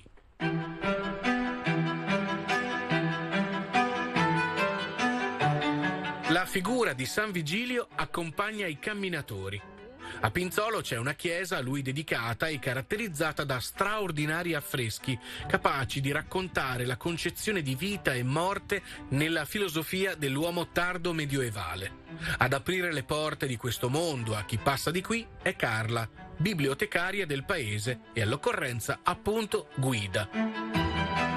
Questa chiesa è conosciuta per gli affreschi di Simone Baschenis, secondo di Averara. Questi Baschenis erano una dinastia di pittori, furono attivi per 2 secoli, da metà del 1400 fino alla metà del 1600, e si spostavano durante l'estate soprattutto dove la committenza li chiamava per prestare la propria opera appunto di frescanti, di pittori. Una danza macabra è quella che questi pittori, viandanti anche loro, hanno voluto descrivere sulla facciata della chiesa, insieme a un lungo corteo di 18 coppie di personaggi appartenenti a ogni ordine sociale. Era una Bibbia per i poveri cristi, una catechesi, una predica fatta per immagini. L'uomo del Medioevo era molto più abituato di noi a leggere le immagini, a cogliere le immagini, e noi forse oggi abbiamo bisogno di qualcuno che ci accompagni in questa lettura. La morte regina con la corona in testa, seduta su questo suo trono estremamente scarno, e suona la cornamusa. È lo strumento dei popoli celtici per i riti funebri. Da Pinzolo ci si rimette in cammino percorrendo la piana di Caderzone fino a Bocenago. Da Bocenago il percorso riprende in un bosco di faggi e abeti rossi. Eccoci poi a Spiazzo, il luogo in cui la leggenda vuole San Vigilio sia stato lapidato a colpi di zoccoli. A Spiazzo si prosegue lungo un pezzo ciclabile fino a Vigo Rendena. Se tanti camminano in questi territori, c'è anche chi predilige la bici e per loro ci sono guide in mountain bike come Daniele. Ci troviamo lungo il tracciato del sentiero di San Vili. Da un po' di anni sta cominciando a prendere piede anche con la bicicletta, perché è un sentiero molto facile da percorrere e che attraversa tantissime vallate con scorci davvero incredibili. Sono due le varianti che è possibile scegliere a questo punto. Una alta, più naturalistica e con dislivelli più importanti, e una bassa, che predilige il passaggio tra paesi e piccole frazioni. Scegliendo questa soluzione si arriva fino a Verdesina, ultimo paese a sud della Val Rendena, da cui un sentiero sterrato conduce a Tione, il paese più popolato della zona, con i suoi 3.000 abitanti. Qui c'è la chiesa di San Vigilio a Vat, con il suo campanile in granito. Si continua a camminare in direzione Preore, seguendo la pista ciclabile. Il tracciato passa poi prima su una strada sterrata e quindi su un sentiero nel bosco fino a giungere al borgo di Iron. Il villaggio venne falcidiato dalla peste. È un luogo rimasto fermo nel tempo, abitato solo in alcuni periodi dell'anno, che conserva un fascino unico. Si dice che qui in paese effettivamente morirono tutti e è andata avanti per molto tempo questa leggenda, questa storia, però non ha un fondamento storico. Infatti recentemente è stato trovato attraverso ricerche d'archivio che effettivamente qui vissero famiglie perlomeno fino alla fine del Settecento, quando poi il paese verrà effettivamente poi usato solo durante il periodo della fienagione o comunque dei lavori in campagna da persone che scelsero di trasferirsi a valle in luoghi più comodi. È un luogo che attira e invita i viandanti alla sosta. La chiesetta di Iron, dedicata a San Giacomo, è molto antica e l'intitolazione a questo santo non è casuale, perché San Giacomo notoriamente è il santo protettore dei viandanti e dei pellegrini. E infatti proprio da Iron passava un'antica strada che collegava Trento, allora capoluogo del Principato Vescovile, con le Giudicarie e da lì dopo verso la Val Rendena o verso la Valle del Chiese. Nel vicino Montagne, gli abitanti del borgo sono oggi appena 200. A turno contribuiscono a tenere aperto un circolo che punta non solo a tener vivo il paese, ma anche a diventare pian piano per esso una risorsa economica. Tannanite è un circolo nato per iniziativa della popolazione di Montagne. Dopo la chiusura dell'unico bar che c'era in paese, il nome è anche un po' un gioco di parole, è un po' una tana, è un po' quindi una casa, night, quindi un luogo anche dove ci si può trovare a fare un po' di baracca, come dite voi. Tra le attività che già oggi vivono del turismo invernale e di quello estivo coi cammini, c'è il rifugio gestito da Marcella. Nel corso di questi ultimi anni abbiamo ospitato parecchi camminatori e abbiamo avuto l'opportunità di conoscere molte esperienze di vita che ci lasciano un ricordo e tante emozioni. Da Montagne si scende, prima verso Cerana, poi verso Stenico. Qui ci si imbatte nella spettacolare cascata carsica del Rio Bianco. Si dice che le sue acque provengano, copiose solo in inverno, dalle Dolomiti di Brenta. È un luogo ricco di biodiversità e la cui visuale comprende anche il magnifico castello di Stenico, sede staccata del castello del Buon Consiglio di Trento. Un castello che è di origine medievale, che nel corso degli anni e dei millenni ha avuto diverse funzioni, da sede del principe vescovo fino a caserma con la prima guerra mondiale. Ma non sono solo le bellezze naturali e artistiche ad aver contribuito a portare fama al luogo. Un contributo fondamentale è venuto dall'impegno della popolazione locale.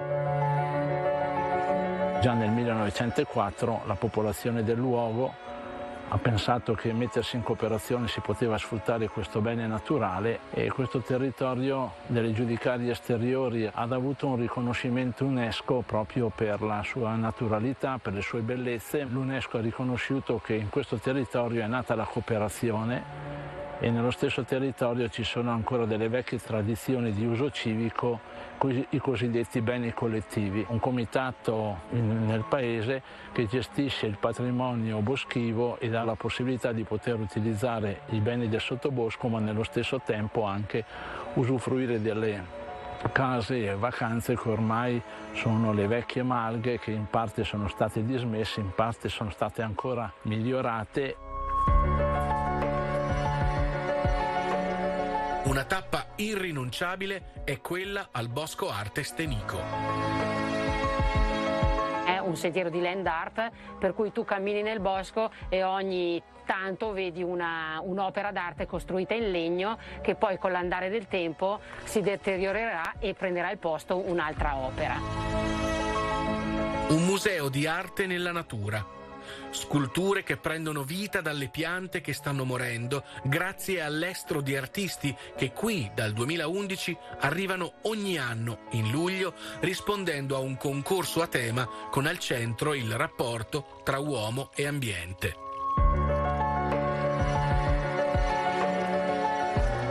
Per consentire ai camminatori di godere di questo spettacolo tra arte e natura, il sentiero di San Vili è stato deviato perché attraversi il Bosco Arte. Da Stenico si continua a procedere tra paesi e boschi fino a Tavodo. Da Tavodo, rientrando nei boschi, si arriva a San Lorenzo d'Orsino, dove si innalza una costa rocciosa con pareti a picco rinominata la Falesia Dimenticata, anche se, a dispetto del nome, è un'attrattiva naturale oggi riscoperta grazie all'impegno dell'associazione sportiva Dolomiti Open, che voleva renderla accessibile al maggior numero possibile di persone.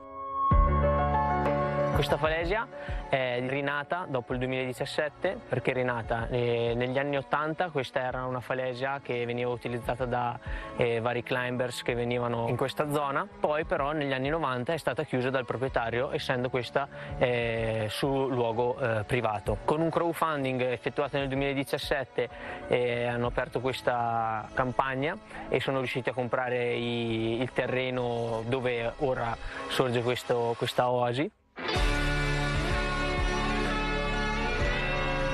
La riapertura della Falesia ha attratto tante persone e consentito a una giovane coppia di aprire un'attività di accoglienza ricavata da una vecchia casa e bar, chiusi da tempo nel vicino San Lorenzo in Banale, uno dei borghi più belli d'Italia.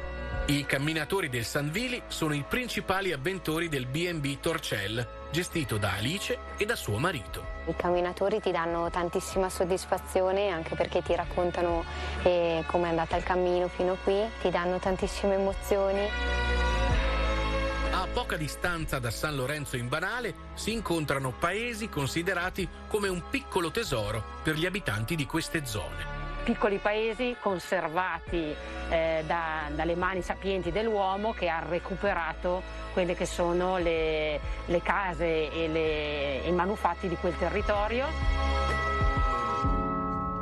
C'è il villaggio paleo-industriale di Moline, nato lungo il torrente Bondai, le cui acque alimentavano le fucine, mulini, segherie e botteghe per la lavorazione del ferro e del legno che lavoravano nel paese. Sorte proprio qui perché era luogo di passaggio, essendo attraversato dall'antica strada romana che collegava fino a metà del 1800 le giudicarie a Trento. C'erano osterie, scuole, opifici, era il centro commerciale della zona. Questa frazione adesso è spopolata dopo l'arrivo della strada nuova del 1921, che ha escluso un po' questa frazione. Tra le località più vive della zona, fino alla metà dell'Ottocento, c'è Deggia, frazione di San Lorenzo.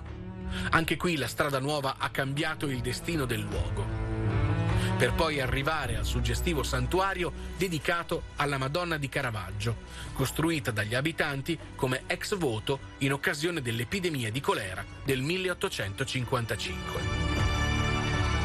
Inizialmente è stato costruito un capitello e man mano con gli aiuti dell'arcivescovo e poi con le offerte che sono state lasciate dai passanti è stata rimodernata.